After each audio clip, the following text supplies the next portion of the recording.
قالوا ربنا الله ثم استقاموا تتنزل عليهم الملائكة ألا تخافوا ولا تحزنوا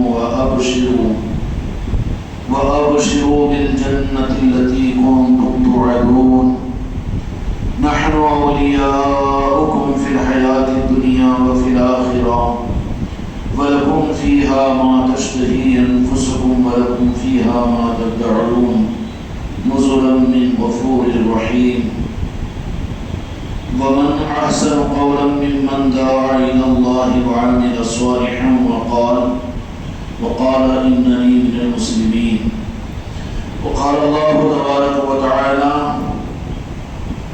في عظمته النبي الكريم في كلام المجيد والفرقان الحميد في شأن حبيبه إن الله وملائكته يصلون على النبي يا أيها الذين آمنوا صلوا عليه وسلموا تسليما اللهم صل على محمد وعلى آل محمد وبارك وسلم صلاة وسلام عليك يا رسول الله صلاة وسلام عليك يا حبيب الله محترم حاضرین اکرام و حاضرات، یہ اللہ رب العالمین کے خاص نوازشوں اور خاص عطاؤں کے اندر میں سے ایک عطا کا مظاہرہ ہے کہ اللہ تبارک و تعالیٰ نے ہم کو اور آپ کو آج ہمارے آقا حضرت پیران پیر حضور سیدنا غوث اعظم الصغیر احمد رضوان کی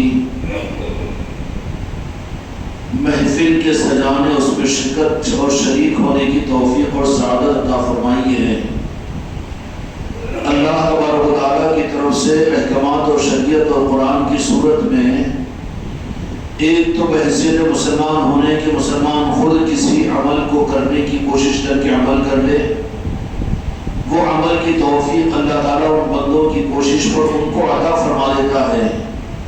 جیسے ہم نے مغرب کی نماز پڑھی اور ارادہ ہے کہ عشاء کی نماز پڑھیں گے تو عشاء کی نماز پڑھنا ہمارے لیے آسان ہو جائے گا، تو یہ تو اللہ تبارک و تعالیٰ کی طرف سے بندے کی کوشش پر توفیق ملتی ہے، لیکن اللہ تبارک و تعالیٰ کی ہدایت اور توفیق کا دوسرا رخ وہ ہے جو خاص الخاص بندوں کی کوشش پر بھی اللہ تبارک و تعالیٰ نہیں رکھتا، بلکہ اپنی بارگاہ کی قبولیت کا اظہار کرواتا ہے،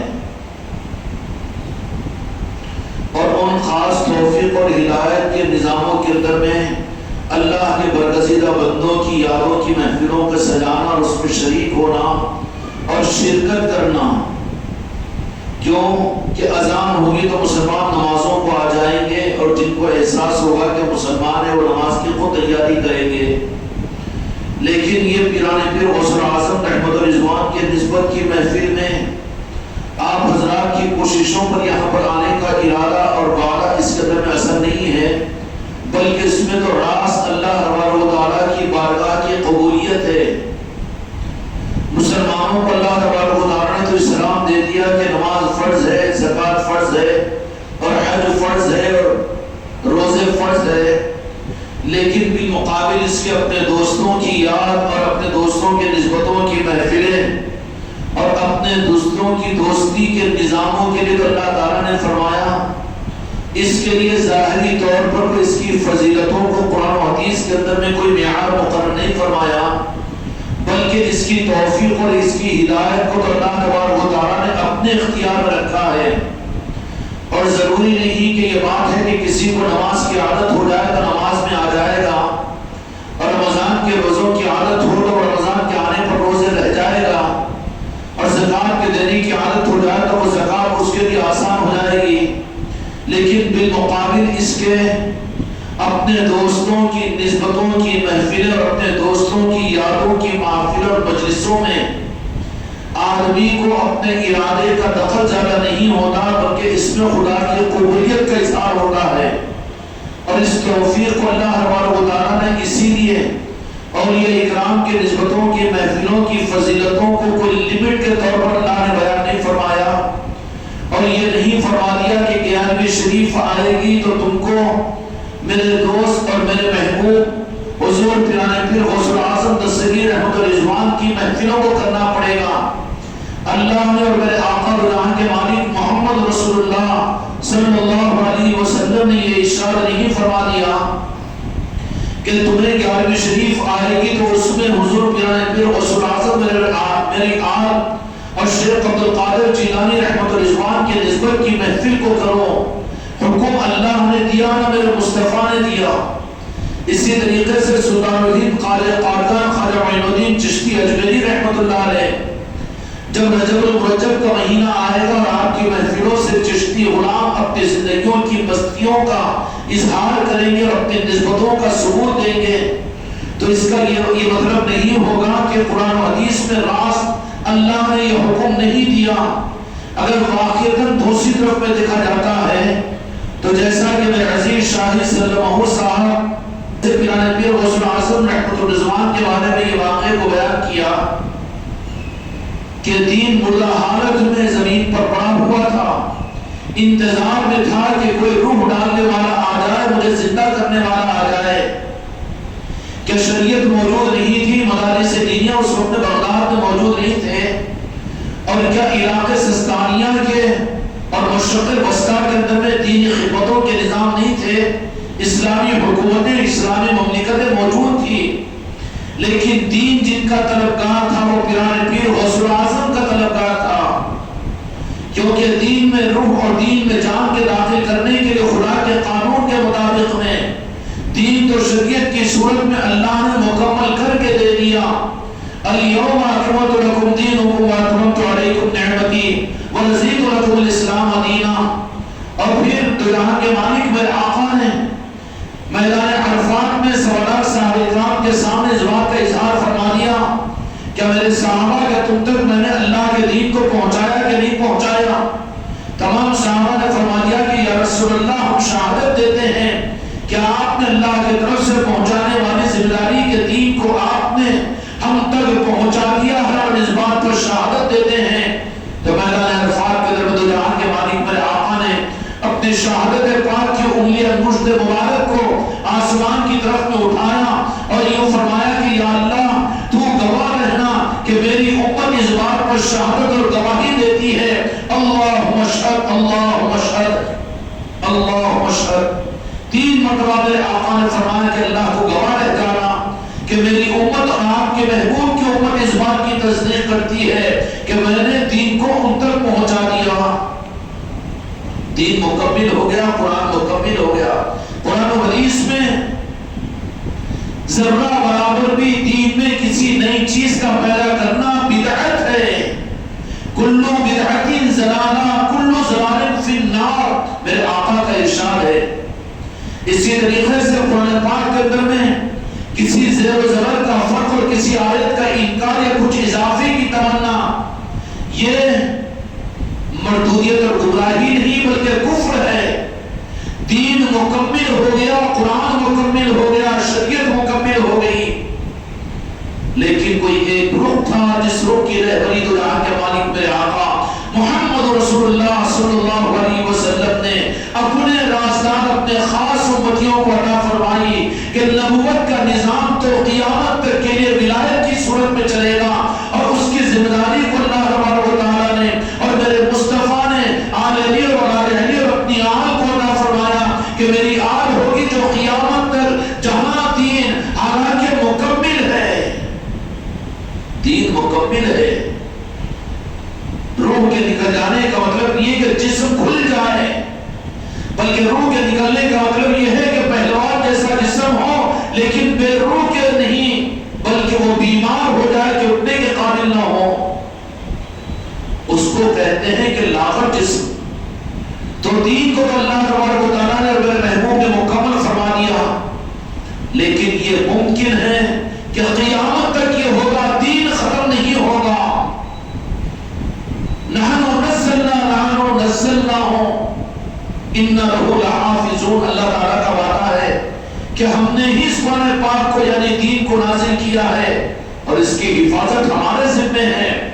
دین کو دنیا کی یہود و نصارہ کیا ختم کر سکیں گے؟ خواب ہوتی ہے اور ان کے جاگنے کی حالت کے وہ خواب ہے، ان کی نادانی اور بے وقوفی ہے۔ کفار و مشرکین اس دین کو دنیا سے کیا ختم کریں گے؟ وہ ختم ہو جائیں گے۔ ابو لہب ختم ہوا، شاہ کسریٰ ختم ہوا اور قیصر ختم ہوا، اور پتہ نہیں کتنے دنیا کے اندر فرعون نمرود آ کر دین کے مقابلے پر آئے تو خدا نے ان کو ختم کیا۔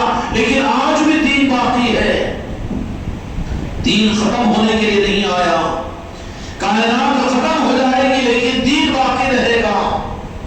دین ختم ہونے کے لیے نہیں آیا. لیکن یہ ممکن ہے کہ یہ دین کا یہ سارا ڈھانچہ اور یہ دین کا سارا جسم جس میں ہاتھ اور پیر اور آنکھ اور کان اور اعضاء جوارح کی صورت میں شریعت کے سارے نظام، نماز، روزہ، زکوٰۃ اور حج، علم اور سب کچھ بھی ہوگا، اور مملکت اسلامیہ بھی ہوگی، قرآن کی ترویج بھی ہوگی اور تبلیغ بھی ہوگی، مسجد کی اذانیں بھی ہوگی، مدارس دینیہ بھی ہوں گے اور اسلامی لٹریچر بھی ہوگا، اسلامی لائبریریاں بھی ہوگی اور مجددین بھی آئیں گے، مجاہدین بھی آئیں گے، مفسرین بھی آئیں گے، محدثین بھی آئیں گے، مقررین بھی آئیں گے، سب کچھ بھی آئیں گے جسم کی صورت میں.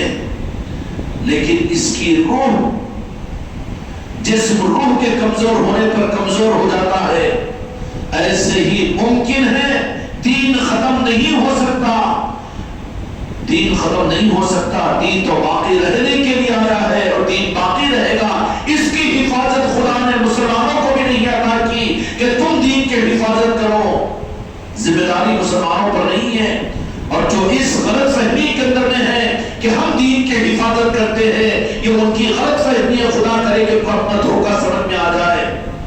دین کی حفاظت کی ذمہ داری اللہ تبارک و تعالیٰ نے مسلمانوں پر نہیں، کسی قوم پر نہیں اور کسی اور تحریک و جماعت پر نہیں رکھی. دین کی حفاظت کی ذمہ داری راس اللہ نے اپنے ہاتھ میں لی ہے اور مسلمانوں کو ذمہ داری نہیں دی کہ تم دین کی حفاظت کرو. ہاں یہ ہے کہ اپنے ذات کے دین کی حفاظت کرو. اس بات کا مطالبہ ہے ادخلوا فی السلم کافہ کہ اپنے دین کی حفاظت کرو.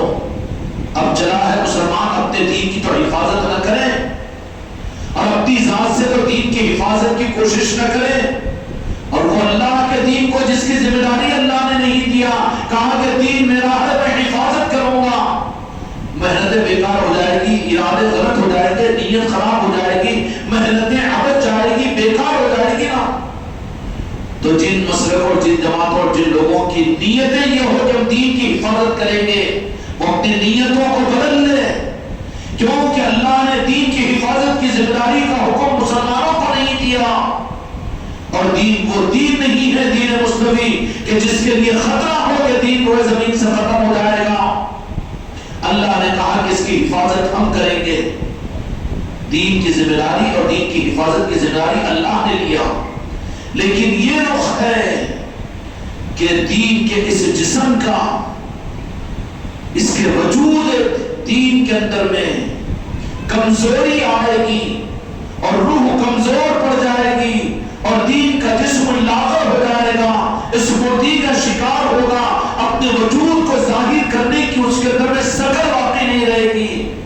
کوئی ایک جسم ہو اگر کمزور ہو جائے، پلنگ پر پڑ جائے، اٹھانے کے لیے سہارا دینا پڑتا ہے اور اس کو گردن میں، اس کی کمر میں اس کو کھڑے کرنے کے لیے سہاروں کی ضرورت ہوتی ہے، بے ساکھیوں کی ضرورت ہوتی ہے. یہ تو ممکن ہے، ختم ہونے کا مسئلہ دین کا نہیں ہے.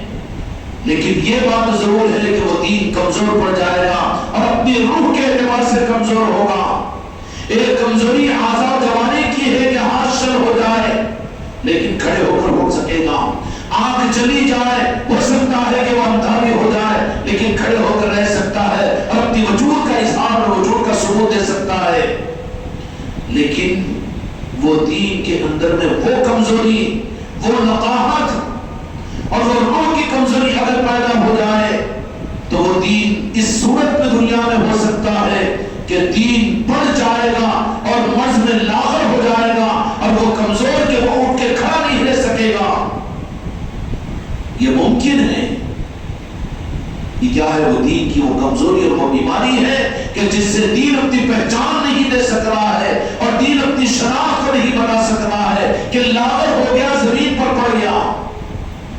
تو یہ روح بتانے کے لیے حضور پیران پیر غوث الاعظم دستگیر رحمت الرضوان اللہ تبارک و تعالیٰ نے اس دنیا میں بھیجا، مبعوث کیا، بھیجا ہے اللہ تبارک و تعالیٰ نے، اس لیے کہ ہمارے سرکار حضور پیران پیر غوث الاعظم صرف ولی نہیں بلکہ ولیوں کے امام ہیں، ولیوں کے سردار ہیں، جن پر ناز ہے. ہم خوش قسمت ہیں کہ آقا کی نسبت کی محفل یاد میں منعقد ہو رہی ہے اور ہم یہاں پر آئے ہیں اور پہنچائے گئے ہیں۔ عرض کیا کہ اعمال کی توفیق تو بندے کے ارادے پر اس کا دخل ہے، لیکن اپنے محبوب بندوں کی محفلوں کے سجانے اور اس کے منانے اور اس میں آنے کا تعلق اپنے ارادے اپنی کوشش پر نہیں ہے، بلکہ راز اللہ تبارک و تعالیٰ کی توفیق ہوگی۔ آپ دیکھیں گے کہ نمازوں کو آنے والے جمعہ کو کتنے ہوتے ہیں، اس خانقاہ میں ذکر کے مجلسوں میں آنے والے بھی کتنے ہوتے ہیں، بلکہ کتنے مریدین ہیں جو مرید ہو کر بھی ان محفلوں کے در میں نہیں آ سک رہے ہیں۔ یہ کس بات کی دلیل ہے کہ یہ نہیں سمجھ لینا کہ ہماری کوشش کرتے ہیں تو اتوار کے ذکر کے مجلس میں آنا آسان ہے، کوشش کرتے ہیں تو روزانہ خانقاہ کو آنا آسان ہے، کوشش کرتے ہیں تو کوشش پر تم کو یہ انعام ملے گا کہ عشاء کے بعد کے محفلوں کی مجلس سے گھروں کے محفلوں میں جانا آسان ہوتا ہے، لیکن نہیں آ سکتے پیران پیر کی محفل میں، اولیاء کے نسبتوں کی محفلوں پہ، اس لیے کہ یہ نقد اللہ کی طرف سے توفیق دی جاتی ہے، یہ بندوں کی کوشش کو اس کا انحصار نہیں ہے، کوشش کا انحصار نہیں ہے۔ پھر کیوں اس میں اللہ تبارک و تعالیٰ توفیق کس کو دیتے ہیں؟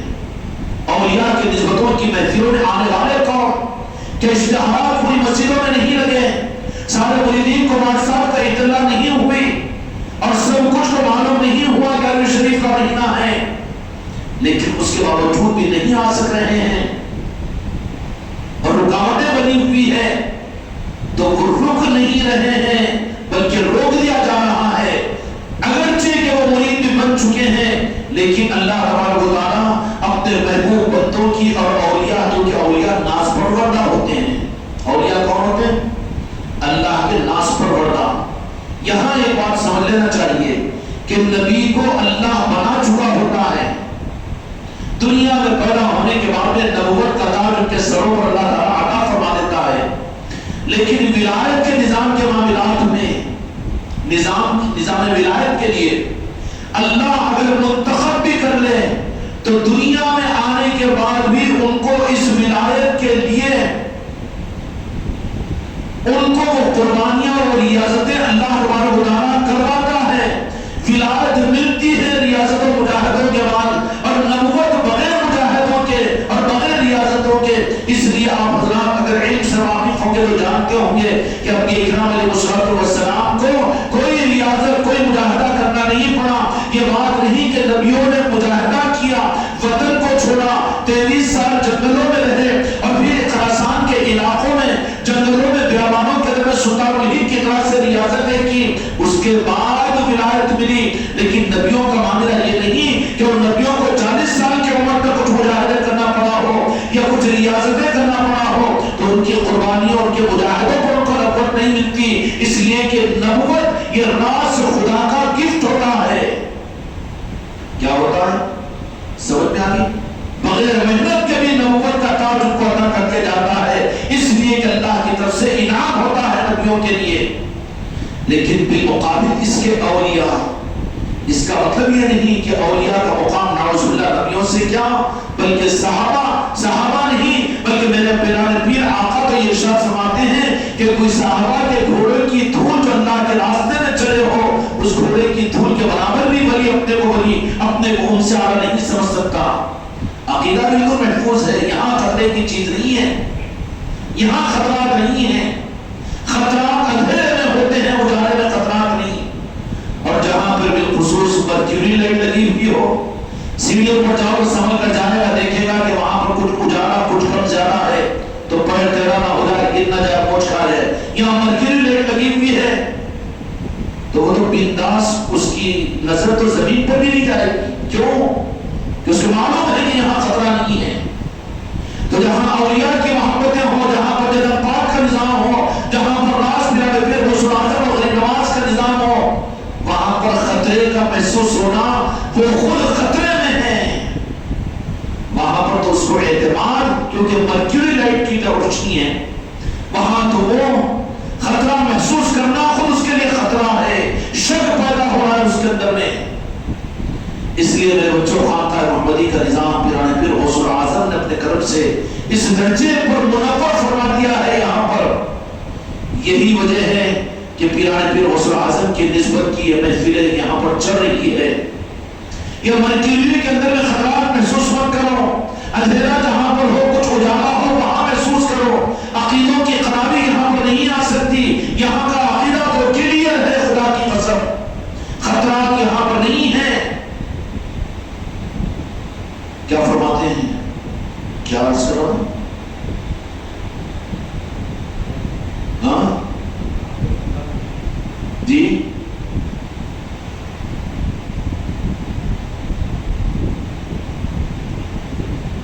یہاں پر خود کے ارادے سے نہیں آتے ہیں، بلکہ رب العالمین ذرا اقرب کے کان کھول کر سنو، ذرا دیا کرو لقمہ بھی سست کیوں ہو جاتا ہے؟ جاؤ پھر بول دو، کیا کہو؟ کیا میں قبرستان میں تو نہیں سنا رہا ہوں؟ پھر ذرا رکھو، مجھے بھی تو لقمہ دو، کبھی مجھے بھی تو اٹھاؤ۔ اعمال کی توفیق اللہ تبارک و تعالیٰ کی طرف سے بندے کی کوشش پر ملتی ہے، لیکن اولیاء کی نسبتوں اور اللہ کے چہیتے دوستوں کی، تو اس کا مطلب یہ نہیں کہ نبیوں سے اونچا مقام اولیاء کا خدا کی قسم ہو ہی نہیں سکتا، کفر ہو جائے گا۔ لیکن بات کہ نبیوں کی نبوت ان کو اللہ کی طرف سے گفٹ اور تحفے کے طور پر بغیر ریاضت، بغیر مجاہدے کے ملتی ہے۔ انبیاء مجھے معاف فرمائے، نبوت اللہ نے تمہیں عطا فرمائی میرے آقا کے نام پاک کے صدقے میں، تو تم نے تو کوئی ریاضت و مجاہدہ نہیں کیا ہے کیا؟ نبیوں کی تاریخ میں نبوت سے پہلے مجاہدہ کس نے نبوت ملی؟ نہیں، نبوت تو دی جاتی ہے ان کو اور بطور تحفے کے دی جاتی ہے، لیکن ولیوں کی اولیاء کی ولایت کے اندر میں اللہ تبارک و تعالیٰ نے اپنے ناز بردہ اس لیے بنایا ہے اولیاء کو کہ ان کو اللہ ولایت عطا کرنے کا ارادہ بھی عرش الہی پر فرما لیتا ہے، لیکن ولایت سے پہلے ان سے ریاضت اور مجاہدے خدا کرواتا ہے۔ نبیوں کے لیے شک نہیں ہے ریاضت اور مجاہدے، بغیر مجاہدے اور بغیر ریاضتوں کے بھی اللہ خود ان کو نبوت عطا کرتا ہے، رسالت عطا کرتا ہے۔ سمجھ میں آئی بات؟ لیکن اولیاء کا معاملہ یہ اللہ کے دوست ہوتے ہیں، اگرچہ کہ اللہ تبارک و تعالیٰ ان کے لیے ان کی تقدیر میں لکھ دیتا ہے کہ یہ ہمارے دوست ہیں، لیکن اس کے باوجود یہ بتانے کے لیے میں اپنے دوستوں کو اپنا دوست اس لیے بناتا ہوں کہ وہ میری محبت کا میں امتحان لیتا ہوں، اپنے محبوب کی محبت کا امتحان لیتا ہوں۔ اس کے لیے پہلے ان سے ریاضت اور مجاہدے، اس کے بعد ان کی ولایت کا اعلان۔ سمجھ میں آ گئی بات؟ تو یہ گویا کہ اپنی محنتوں اور ریاضتوں کا اللہ کی منشا کو پورا کر کے ان کے قلوب میں اللہ تعالیٰ ارادے پیدا کرتا ہے، ذوق پیدا کر دیتا ہے، ہمت اور حوصلے عطا کر دیتا ہے۔ اولیاء ہی ہوتے ہیں۔ یہ بڑی گمراہیت کی بات ہے کہ اولیاء کے معاملات کو اپنا عقیدہ خراب کرے کہ وہ نادر شاہ ولی بھی تو ہمارے سے دو ہاتھ پیر والے تھے۔ ارے بیٹا تیرے اولاد کو اس بات کا حق نہیں کہ وہ یہ کہے کہ میں بھی باپ کے جیسا ہوں، تو ٹٹو اور پنجو کیوں بدعقیدہ بن رہا ہے کہ تو اپنے آپ کو اولیاء کے جیسا سمجھ رہا ہے؟ کتنی بڑی گمراہیت ہے یہ۔ اولاد کو حق نہیں ہے کہ باپ کی طرح سے اظہار کرے، تو ہماری کتنی بڑی گمراہیت ہوگی۔ وہ اولیاء کیا ہیں؟ وہ بھی تو دو ہاتھ پیر والے، وہ بھی تو بیوی بچے والے، وہ بھی غوث اعظم نے تو کپڑے کی تجارت کی تھی اور انہوں نے بھی تو اتنے نکاح کیے تھے، اتنی اولادیں تھی۔ یہ نادر شاہ ولی بھی کیا ہے؟ وہی ہمارے جیسے، تو ہمارے جیسے نہیں۔ کون ہے وہ؟ اللہ نے انہیں اپنا دوست بنایا ہے، اور وہ اولیاء اکرام کو یہ نہیں کہ ولایت اللہ تبارک و تعالیٰ ظاہری ریاضت و مجاہدے کے بغیر عطا کر دیا ہو، بلکہ ان کی ریاضت اور مجاہدوں کے بعد ان کو ولایت کا اظہار قوم کے سامنے فرماتا ہے۔ یہ قانون خداوندی ہے کہ نبیوں کی نبوت کا اعلان ان کے بغیر مجاہدہ اور ریاضت کے بطور گفٹ اور عطیہ اور ہدیہ کے نبیوں کو ملتا ہے، لیکن اولیاء کو ولایت کے لیے ولی ہوتے ہیں، لیکن اللہ تبارک و تعالیٰ ان کو اس دنیا میں ریاضت اور مجاہدے اور اپنے محبوب کی محبت میں بدن چھڑا دیتا ہے۔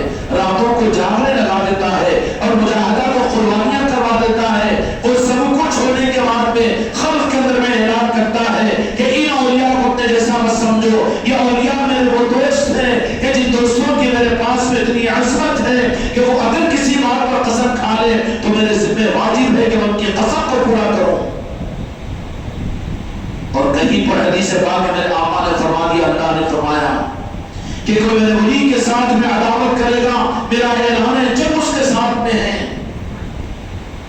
جبکہ انبیاء کرام علیہ السلام کی عداوت اور مخالفت کرنے والے حتیٰ کہ ایک ایک وقت میں 450 نبیوں کو قتل کرنے والی یہودی قوم تھی، لیکن خدا نے ان کے ساتھ میں نہیں کہا کہ میرا اعلان جنگ ہے ان کے ساتھ میں۔ لیکن کیا وجہ ہے؟ معرف القرآن تفسیر میں دیکھ لیجئے، تفسیر ابن کثیر میں دیکھ لیجئے کہ ان یہود و بنی اسرائیلیوں نے اللہ کے برگزیدہ نبیوں کو ایک ایک وقت میں ناشتے سے پہلے 450 نبیوں کو انہوں نے شہید کیا، لیکن اللہ نے اعلان جنگ نہیں کیا۔ لیکن یہ وہ کون سی چیز ہے یا اللہ، جبکہ مقام اور مرتبے میں تو نبی بڑے ہوئے ہیں، ولی تو بہرحال نیچے ہیں، لیکن اس کے باوجود اللہ کو اپنے اولیاء کے بارے میں اتنا پاس و لحاظ، اتنی ہمدردی اور اتنی محبت کا اظہار، اور رب العالمین کو اپنے اولیاء سے اتنا پیار کیوں ہے کہ وہ رب یہ کہہ رہا ہے کہ کوئی میرے ولی کے ساتھ میں اگر عداوت اور دشمنی کرے گا، میرا اس کے ساتھ میں اعلان جنگ ہے، میں میدان جنگ میں آ جاتا ہوں اس کے ساتھ میں، کہ مقابلے پر میں ہوتا ہوں میرے اولیاء کی عداوت اور دشمنی پر۔ تو نبی کا مقام تو اونچا، لیکن نبیوں کو شہید کیا قوموں نے، بنی اسرائیل نے، لیکن اللہ نے اعلان نہیں کیا۔ لیکن اولیاء کی دشمنی اور عداوت کے اوپر خدا نے اعلان کیا کہ میں اس کے ساتھ میں اعلان جنگ کرتا ہوں۔ کیا وجہ ہے اس کی؟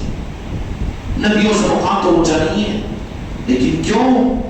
اولیاء اللہ کے ناز پروردہ ہوتے ہیں، وہ اپنے ولایت کے نعمت کو لینے کے لیے اپنی زندگی کو، اپنی چتا کو آگ لگا لیتے ہیں، اپنے خواہشات کا گلا گھونٹ لیتے ہیں، اپنی آل اولاد کو اللہ اس کے رسول کی محبت پر قربان کر دیتے ہیں، اپنے وطنوں کو چھوڑ دیتے ہیں، اپنے علاقوں کو چھوڑ دیتے ہیں۔ یہ اختیاری چیز ہوتی ہے ان کی، اپنے اختیار سے رضا مصطفیٰ، رضا خداوندی کے لیے کسی چیز کی رعایت نہیں کرتے، بلکہ وہ اپنے آپ کو کہ سب کچھ چھوٹ جائے لیکن در مصطفیٰ نہ پاک مصطفیٰ نہ چھوٹے۔ تو اولیاء کی خصوصیت یہ ہوتی ہے، اللہ حالانکہ ان کو ولایت کا مقام متعین فرما چکا ہوتا ہے، کیا ہوتا ہے؟ لیکن قانون خداوندی کے مطابق میں انہیں دنیا میں ان کے ولایت کے اعلان سے پہلے خدا کا قانون یہ ہے کہ وہ اولیاء اپنے آپ کو مجاہدے اور ریاضتوں میں ان کا دل میں ہزاروں مرتبہ توڑا جاتا ہے، ان کو ذلیل کیا جاتا ہے، ان کو رسوا کیا جاتا ہے، ان کو برا کہا جاتا ہے، اور ان کو شرک کہنے کی تلواروں سے مارا جاتا ہے، اور ان کو گمراہ اور بے دین اور بدین کہا جاتا ہے، اپنی صفوں سے انہیں نکالا جاتا ہے، اور ان کے سلام کا جواب نہیں دیا جاتا، ان سے عداوتوں کے پلان بنائے جاتے ہیں۔ یہ اللہ کے وہ اولیاء ہوتے ہیں کہ یہ سب کچھ اللہ کرواتا ہے، اس کے بعد میں پھر اللہ تبارک و تعالیٰ کی ولایت کا اعلان کرتا ہے۔ یہ بات تو سمجھ میں آ گئی؟ نبی کو نبوت کے اعلان سے پہلے اللہ کی طرف سے یہ مجاہدے اور ریاضتوں کی کوئی بنیاد نہیں ہے۔ بالمقابل اس کے اولیاء جو ہوتے ہیں، حالانکہ وہ اولیاء خدا کی طرف سے طے شدہ ہوتے ہیں، لیکن اتمام حجت کے لیے اس دنیا میں ان سے ان کے ولایت کے تاج کو ان کے سروں پر رکھ کر کائنات ان کی ولایت کا اعلان کرنے سے پہلے اللہ اپنے قانون کے مطابق میں ان سے ریاضتیں کروا لیتا ہے، مجاہدات کروا لیتا ہے، اور پھر وہ اس میں جب پکے ہو کر ثابت ہو جاتے ہیں تو پھر اللہ تبارک و تعالیٰ ان کی ولایت کو مشرق و مغرب، شمال و جنوب کے درمیان اعلان کروا دیتا ہے کہ یہ ہمارا دوست ہے، یہ ہمارا دوست ہے، یہ ہمارا دوست ہے۔ سمجھ میں آگے بات؟ یہ فرق ہے نبیوں کا اور اولیاء کا۔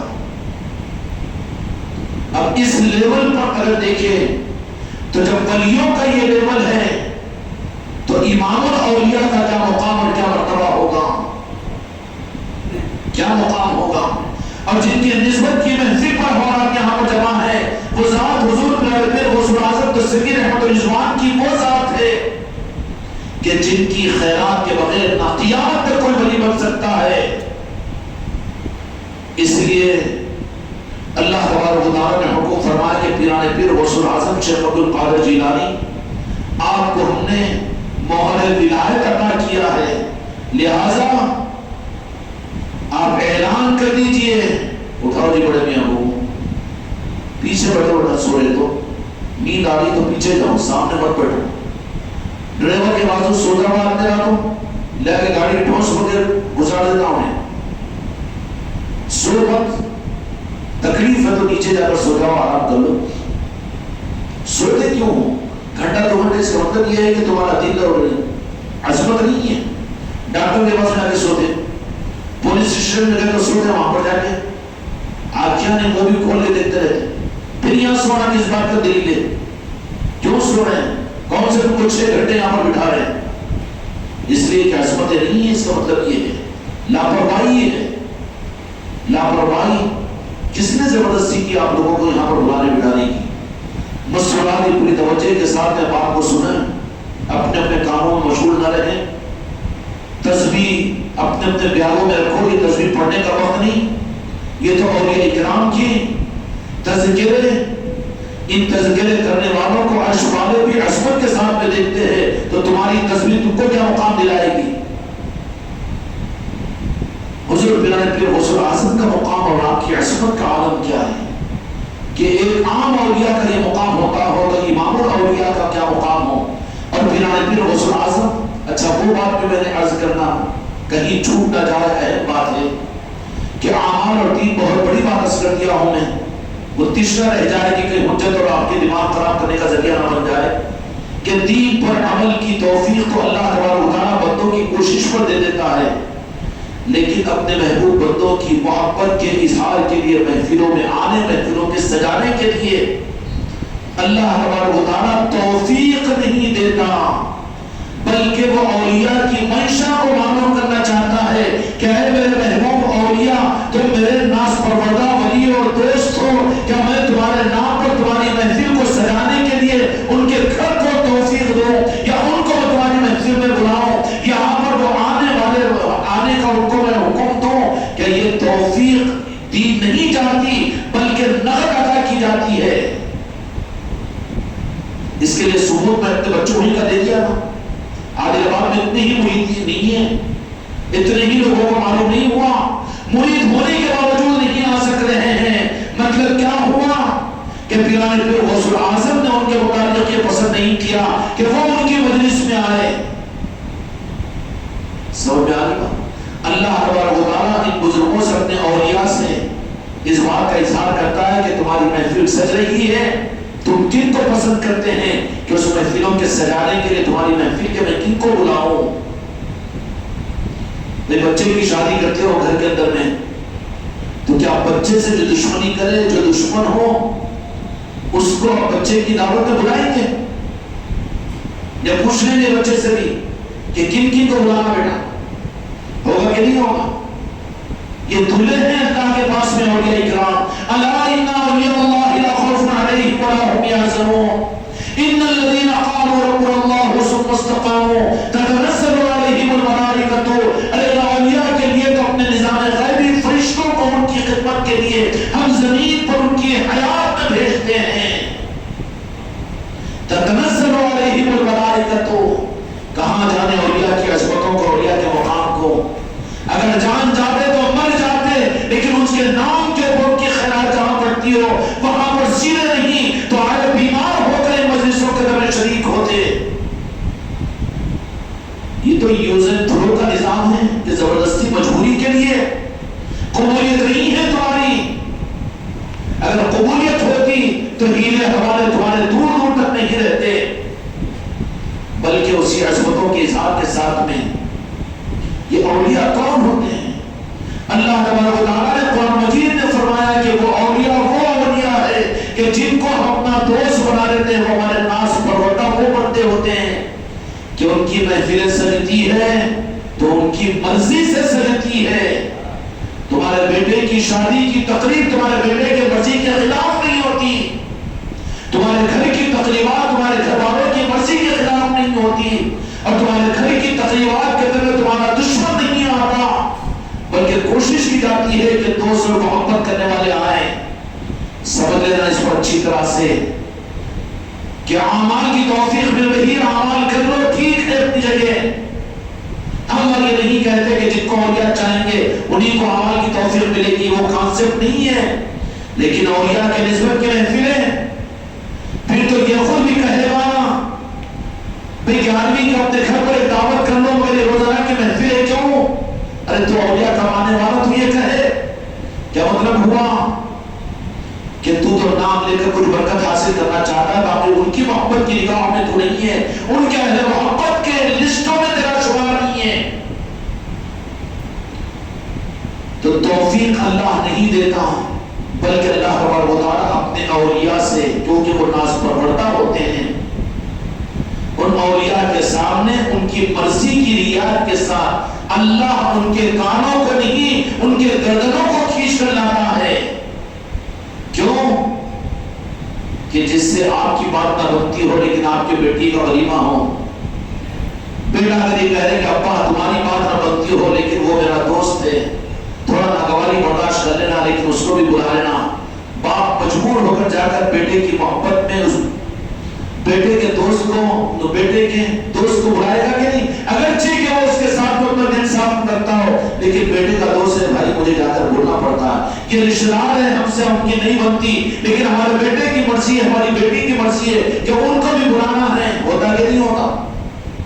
میرے بچوں، مرنے تک یاد رکھ لینا، اگر تمہارے دلوں کے اندر پیرانے پہ غوث العظم ہو، کہ غریب نواز ہو، کہ سلمی سختی ہو، کہ جنید بغدادی ہو، کہ چاہے راجن شاولی ہو، کہ حضرت یوسفین ہو، کہ چاہے تاج الاولیاء ہو، کوئی اولیاء کی نسبتوں کی محفلیں ہو، اور اگر تم یہاں پر آنے میں آگے اور پیچھے ہو رہے ہو تو راست یہ سمجھ لینا، اس کے بعد مجھے بولنے کا موقع مت دو کہ میں تو چاہ رہا ہوں کہ تم کو ہر اولیاء کی مجلس میں بلاؤں، لیکن میں کیا کروں؟ اگر تم کو تاج الاولیاء بلانا نہیں چاہتے، معاملہ ان کے ساتھ میں کلیئرنس ادھر کرو.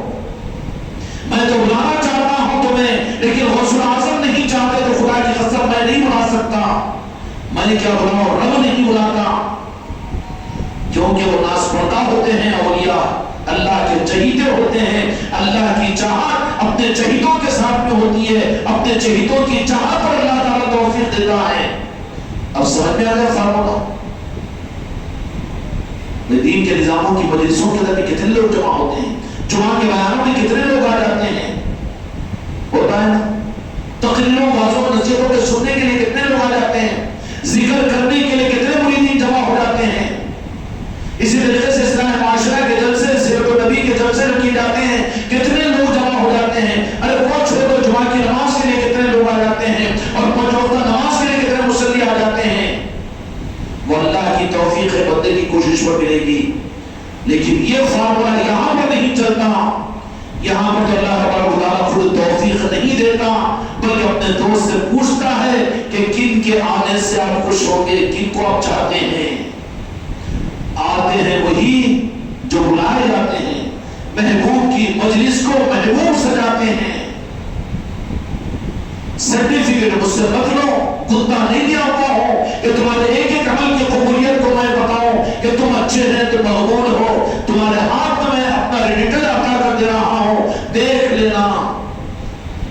اللہ تبارک و تعالیٰ توفیق نہیں دیتا. توفیق اگر اللہ دیتا ہوتا راست تو پھر سرزمین عالیہ آباد پر کتنی مسجدیں ہیں، سنی مسجدیں، لیکن کتنی مسجدوں میں پیارے پیر کے فیضان کا نظام چل رہا ہے. کہیں پر اشتہار نظر آ رہے ہیں اور کہیں پر اہتمام نظر آ رہا ہے اور کہیں پر یہ مجلسوں کا انعقاد ہو رہا ہے. ارے اولیاء ہی کے تذکرے ہو رہے ہیں. لیکن کیوں؟ یہ اللہ توفیق نہیں دیتا بلکہ خدا کے ارادے پر کانسیپٹ میں داخل یہ ہے کہ وہ اپنے اولیاء سے پوچھتا ہے کہ تمہاری محفل کہاں رکھوائیں اور کن کو بلائیں. کیوں ان کو بلائیں جن کو آپ پسند نہیں کرتے تو میرے دوست تم تو خوش نہیں ہوں گے. تمہارا کتنا ہی دوست ہو لیکن بیٹے کی اگر دشمنی ہو اس کی تقریب میں بلائیں گے اس کو؟ نہیں، وہ تو میرا دوست نہیں. بابا میرے بیٹے کا دوست نہیں تو پھر میرا دوست ہوگا، میں کیوں بلاؤں اس کو کہ میرے بیٹے کو تکلیف ہوگی اس سے. سمجھ میں آ رہی بات؟ اور اور یہ اللہ کی عظمتوں کو پہچانو، پہلے ان محفلوں کی عظمتوں کو جانو. تم نماز پڑھنا، روزہ رکھنا، زکات یہ تو توفیق خدا کی سمجھتے ہو، یہ مل جائے گی، کوئی کمال نہیں ہے. لیکن اس کے اولیاء کی نسبتوں کی محفلیں، اس کے دوستوں کی محفلوں کا کرنا، اپنے گھروں میں کروانا اور محفلوں میں شریک ہونا، یہ اللہ کی توفیق سے نہیں بلکہ اللہ بھی اپنے دوستوں سے پوچھتا ہے کہ کن کا آنا تم کو پسند ہے اور کن کے آنے سے تم خوش ہوتے ہیں، کن کے آنے سے خوش ہوتے ہیں. اچھا، آنے والوں میں بھی قرض کے لیے جو محبت کرے، خدا نہیں کہ اپنے قرض کے لیے محبت کرنے والے محبت نہیں ہے. پھر ان مجلسوں میں کون آئیں گے کہ جو دل سے محبت کرنے والے ہوں گے، جن کے آنے سے اولیاء خوش ہوں گے، جن کے آنے سے اولیاء خوش ہوں گے. اللہ کہے گا، پیارے پیر غوث اعظم کہہ دیں گے کہ ہماری مجلس فلاں مسجد میں، ہماری مجلس فلاں خانقاہ میں، ہماری مجلس فلاں محلے میں، ہماری مجلس فلاں گھر میں. اے خانقاہ محمدی والو، ظاہری سبب کچھ بھی بن جائے، لیکن 15ویں صدی کے اندر بھی یہ نوازش کا رب العالمین کی طرف سے اور تو جہاں کے مالک اور بندگان پاک کی طرف سے اور پھر پیران پیر غوث اعظم غریب نواز کی طرف سے یہ احسان عظیم اور احسان خاص ہے. اس کا اندازہ تم اس دنیا میں نہیں لگا سکتے ہو. کل کو قیامت کے میدان میں پتہ چلے گا کہ یہ جو کچھ توفیق کا نظام خانقاہ کی نسبتوں کی وجہ سے ملا تھا، وہ کتنا بڑا رب العالمین کا انعام تھا. میں نے مثال دے دی بچے کی تقریب میں باپ کا کردار. یہاں پر بندہ تو بندہ ہے، رب تو رب ہے، لیکن دوستوں کو عام بندہ مت سمجھو. اولیاء کو یہ کہہ دینا کہ وہ بھی ہم جیسے بندے تھے، بڑی گمراہیت کی بات ہے. تو اپنے باپ کے جیسا اپنے کو کہنا بے ادب ہے، تو پھر وہ اولیاء کہاں؟ اور تیری نماز، تیرا روزہ، تیری تقریب، تیرے مرید اور تیری خانقاہ تو کہاں؟ بڑی گمراہیت اور بدعقیدگی کی بات ہے. اولیاء اولیاء ہے، اولیاء کے جہاں پر لفظ ولی آ جائے وہاں پر نیچے مت دیکھو. وہ زمین کی مخلوق نہیں ہے بلکہ وہ تو عرش الہی کی بارگاہ کی قبولیت والے لوگ ہیں. ان کو دیکھو، سر اٹھا کر دیکھو. اولیاء کون ہوتے ہیں؟ نہیں بھائی، دین کی مجلس ہونا، علم کی مجلس ہو، اس میں تو جانا، جمعہ کا بیان کو تو کر لینا، مگر یہ پیرانے پیر کی، اولیاء کی، رضا شاہ ولی کی، تاج الاولیاء کی ان محفلوں میں جانا، یہ کیا خانقاہ میں تو وہی چلتا رہتا ہے. چلتا نہیں رہتا بچے، یہ تو چلایا جا رہا ہے مدینے کی چوکھٹ سے، غوث اعظم کی بارگاہ سے چلا جا رہا ہے، سلطان الہند کی توفیق سے چلا جا رہا ہے. اور وہ خود نہیں چلا رہے ہیں بلکہ رب کی بارگاہ میں وہ قبول کروا کر پھر چلا رہے ہیں. سمجھ میں آ رہی بات ہے؟ یہ قبولیت کی بات ہے. اور یہ اکرام سے اللہ تبارک و تعالیٰ پیرانے پیر غوث اعظم کی مجلس سے، کیوں کہ اپنے دوست کی مرضی کے خلاف میں ان لوگوں کو بلا کر اللہ جن سے وہ خوش نہ ہو تو اللہ وہ کام نہیں کرے گا. تو کہہ دے گا کہ میرے عبد القادر جیلانی شیخ اللہ، اس لیے آپ کو شیخ اللہ کہا جاتا ہے. کہو کہ آپ کی مجلس کہاں کہاں ہو، کیا ہو، کن کن گھروں میں ہو، کن کن مسجدوں میں ہو، کن کن خانقاہوں میں ہو، اور ہو مجلس ہے تو پھر وہاں کن کن کو بلائے کہ جن کے آنے سے تم خوش ہوتے ہو. اس لیے کہ محفل تمہاری ہو، تم ناراض ہو، ہم گوارا نہیں کرتے. ہم تو صرف انہی کو بلائیں گے، انہی کو آنے دیں گے کہ جن کے آنے سے تم خوش ہوتے ہو. تو سمجھ میں آ گئی بات کہ تمہارا پیر چاہے کتنا ہی چلائے، کتنے ہی واٹس ایپ پر ڈالے، کتنے ہی اشتہارات لگائے، اور تمہارا پیر کتنا ہی چاہے، نہیں آ سکتے خدا کی قسم ہرگز جب تک کہ غوث اعظم نہ چاہے، جب تک غریب نواز نہ چاہے. یہ جن اولیاء کی نسبتوں کی محفل ہے، ان کی چاہت کے بغیر تمہارے پیر کی چاہت پر بھی تم نہیں آ سکتے. یہ دھوکے میں نہیں رہنا کہ ہمارا پیر جب چاہے گا تو بلا لے گا. وہ مرید دھوکے میں تو یہ کہتے ہیں کہ حضرت ہم نہیں آ سکے، آپ ان کو بلا لینا تھا. بعض بیوقوف مرید اور خلیفہ یہ بھی کہتے ہیں آپ اگر چاہتے تو برابر بلا لیتے، ہم نہیں آ سکے اس لیے کہ آپ نہیں چاہ رہے. خود چوری کرے، الزام میرے اوپر ڈالے، ایسے کو میں برداشت کروں گا نہیں. یہ دھوکے میں ہے وہ. یہاں پر تو جن کی محفلیں ہوتی ہیں ان کی چاہت پر رب العالمین پھر ان کو بلاتا ہے. وہ 5 ہو کے 25 ہو، خدا کے پاس میں اکثریت اور اقلیت کی کوئی بنیاد نہیں ہوتی. 313 سوالات صحابہ کرام میدان کربلا میں کتنے تھے؟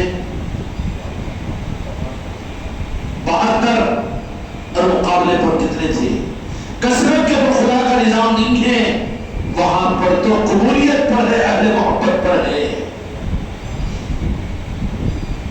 اس لیے پیرانے پیر غوث الاعظم دستگیر احمد الرضوان کا معاملہ اور اولیاء کا معاملہ، یہ بات اپنے دل میں گانٹھ ڈال کر رکھ لو اور اپنے بچوں کو اور اپنے پیر بھائیوں کو اپنے خلیفوں کو سمجھا دو اچھی طرح سے کہ تمہارے پیر کے بلانے پر بھی تم نہیں آتے، چاہے تمہارا پیر اگر تمہارے پیروں کو تمہارے دموں کو چاہتے نہیں آ سکتے، اگر غوث پاک نہ چاہے تو، اور یہ اگر نہ چاہے تو نہیں آ سکتے، بلکہ آئیں گے وہ جن کو غوث پاک یا اولیاء چاہیں گے۔ وہ چاہ کر پھر رب کی بارگاہ میں عرض کرتے ہیں کہ ہماری مجلس فلاں خانقاہ میں ہو اور ہماری یادوں کی محفلیں فلاں مسجد کے در میں ہو، فلاں خانقاہ میں ہو اور فلاں مکانوں پر ہو اور فلاں جگہ ہو، تو پھر رب العالمین کے سامنے کہیں گے کہ اس میں بھی پھر آنے والوں کا انتخاب ہوتا ہے کہ انہی کو بلایا جائے گا، انہی کو بلایا جائے گا جس کے آنے سے آپ خوش ہوتے ہو۔ تو یہ اس بات کی دلیل ہے کہ پیرانے پیر ہمارے آنے پر خوش ہوتے ہیں، اس کے لیے ہم کو بلایا گیا، ورنہ تم لوگوں کے پاس بھی ہیلے حوالے نہیں تھے، رکنے کے ہیلے اور حوالے نہیں کر سکتے تھے، لیکن آگے وہ اس بات کی دلیل ہے کہ یہ کسی اور کا احسان مت مانو، تمہارے پیر کا یا خانقاہ کا احسان یا میسج کرنے والوں کا، فون کرنے والوں کا احسان مت مانو، بلکہ یہ احسان ہے حضور پیر غوث الاعظم کا کہ انہوں نے رب کے پاس میں یہ عرض کیا کہ یا رب ہماری محفل میں ہم ان سے محبت کرتے ہیں، ان کو بلا، ان کے آنے پر ہم خوش ہوں گے۔ اے خانقاہ محمدی والوں کہ تم خوش نصیب ہے کہ پیرانے پیر آج کے دن تم کو منتخب کیا ہے۔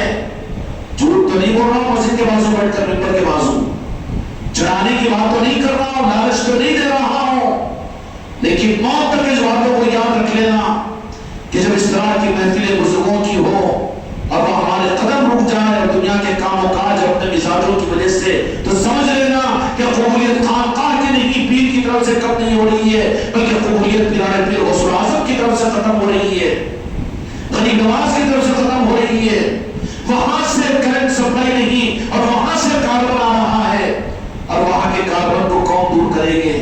اس کاربن کو تو صرف وہی دور کر سکتے ہیں، اس لیے کہ محفلوں کے درمیان آتے ہی وہ ہیں کہ جن کو وہ بہت بڑی بات کہتی ہیں، ان کے عملوں کی توفیق تو بندے کو کوشش پر ملتی ہے، لیکن اس کے دوستوں کی نسبتوں کی محفلوں پر آنے اور ان کے محفلوں کی محبتوں کو سجانے اور اس میں شرکت کرنے والوں کے لیے بھی اللہ تبارک و تعالیٰ اپنے ان دوستوں سے پوچھتا ہے، کیا پوچھتا ہے کہ شیخ عبد القادر جیلانی، اے خواجہ معین الدین چشتی اجمیری، اے اولیاء میرے دوست ہو تم، اچھا وہ اللہ کے دوست ہے، یہ دوستی کا معاملہ کیسے کہ اللہ ہماری اور آپ کی دوستی بھی ہو تو دوستی کا تقاضا یہ ہوتا ہے کہ اس پر اس کے مزاج کے خلاف میں کوئی چیز کو مسلط نہیں کیا جاتا، کیا جاتا ہے وہ دوست کا پھر تو دشمن ہے، اللہ کے وہ دوست ہے تو جب ان کی مرضی نہ ہو خدا پر مسلط نہیں کرے گا، بلکہ اللہ کے دوستوں کی شان یہ ہوتی ہے کہ اللہ تبارک و تعالیٰ ان سے یہ پوچھتا ہے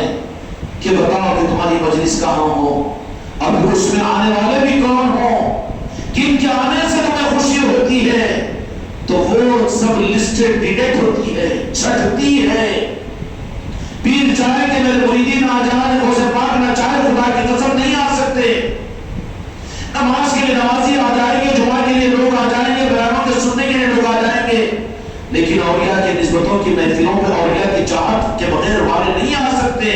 اور اولیاء بلاتے کس کو ہے کہ جن کے دلوں میں کسی نہ کسی کونے میں دل کے اولیاء سے بے لوث کی محبت ہوتی ہے، عظمت ہوتی ہے، ان کو وہ اولیاء محروم نہیں کرتے بلکہ ان کو کسی نہ کسی ہیلے سے نوازنے کے لیے اپنے نام پر بلا لیتے ہیں۔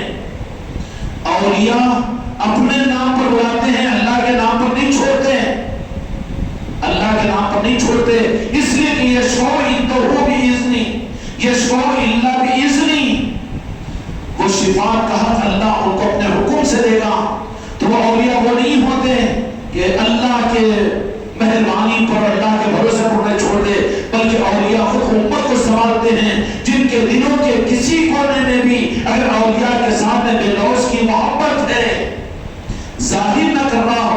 لیکن دل کے اندر اولیاء کی محبت ہو تو ذرہ برابر بھی اولیاء کی محبت بے لوز کے بے غرض کے جن کے دلوں کے اندر میں ہوگی، ضرور بے ضرور اس کو اپنی دنیا کے اندر بھی ایسا موقع اس کو عطا کر دیں گے کہ ان کی محبتوں میں ان کی نسبتوں پر وہ آئے گا، اور اس کو ہیلا بنا کر اللہ تبارک و تعالیٰ اس کو محروم نہیں بلکہ نواز دیں گے۔ پھر پیران پیر کا معاملہ کیا، غوث اعظم کا معاملہ کیا؟ اس لیے آج سے 50-60 سال پہلے تک امت کے لیے جنت کا داخلہ مشکل نہیں تھا۔ اپنے کم عملوں کے ساتھ، کم علم کے ساتھ اور کم زیادہ ریاضت اور مجاہدے کے باوجود بھی مرتے تو لوگوں کی زبان سے نکلتا کہ نہیں ولی اللہ تھے، ان کی دعاؤں کی قبولیت کو ہم نے دیکھا۔ ہر محلے کے اندر میں ایک آدھ، ہر بستی گاؤں کے اندر میں ایسا ہوتا کہ لوگ یہ کہتے کہ نہیں اگر یہ دعا کرے تو ان کی دعا رد نہیں ہوتی۔ ایسے لوگ تھے کہ نہیں تھے؟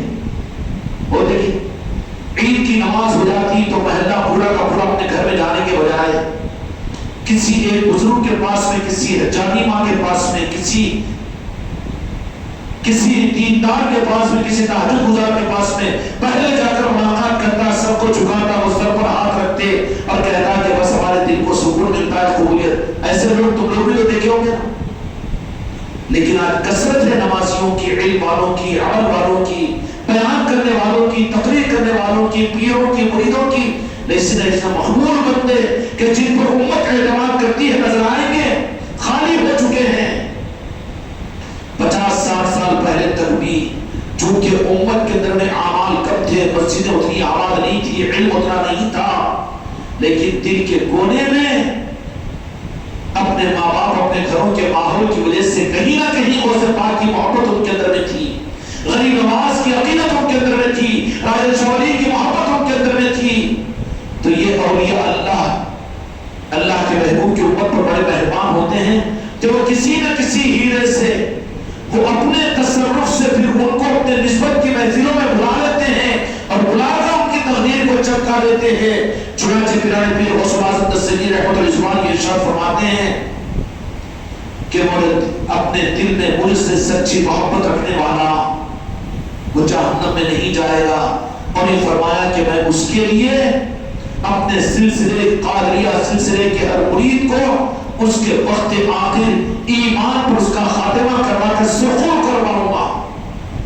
غوث اعظم کا اختیار ہے یہ کہ کوئی غوث پاک سے محبت کرنے والا اور غوث اعظم سے عقیدت کا رکھنے والا، اس کو بے ایمانی کی موت دنیا میں نہیں آئے گی، بلکہ غوث اعظم اس کی دستگیری کریں گے، اس کے وقت آخر، اس کے جانے کے وقت میں وہ آ کر اس کو کرنے کی تلقین کریں گے یا کروائیں گے، اور ایمان کے ساتھ وہ واپس جائے گا۔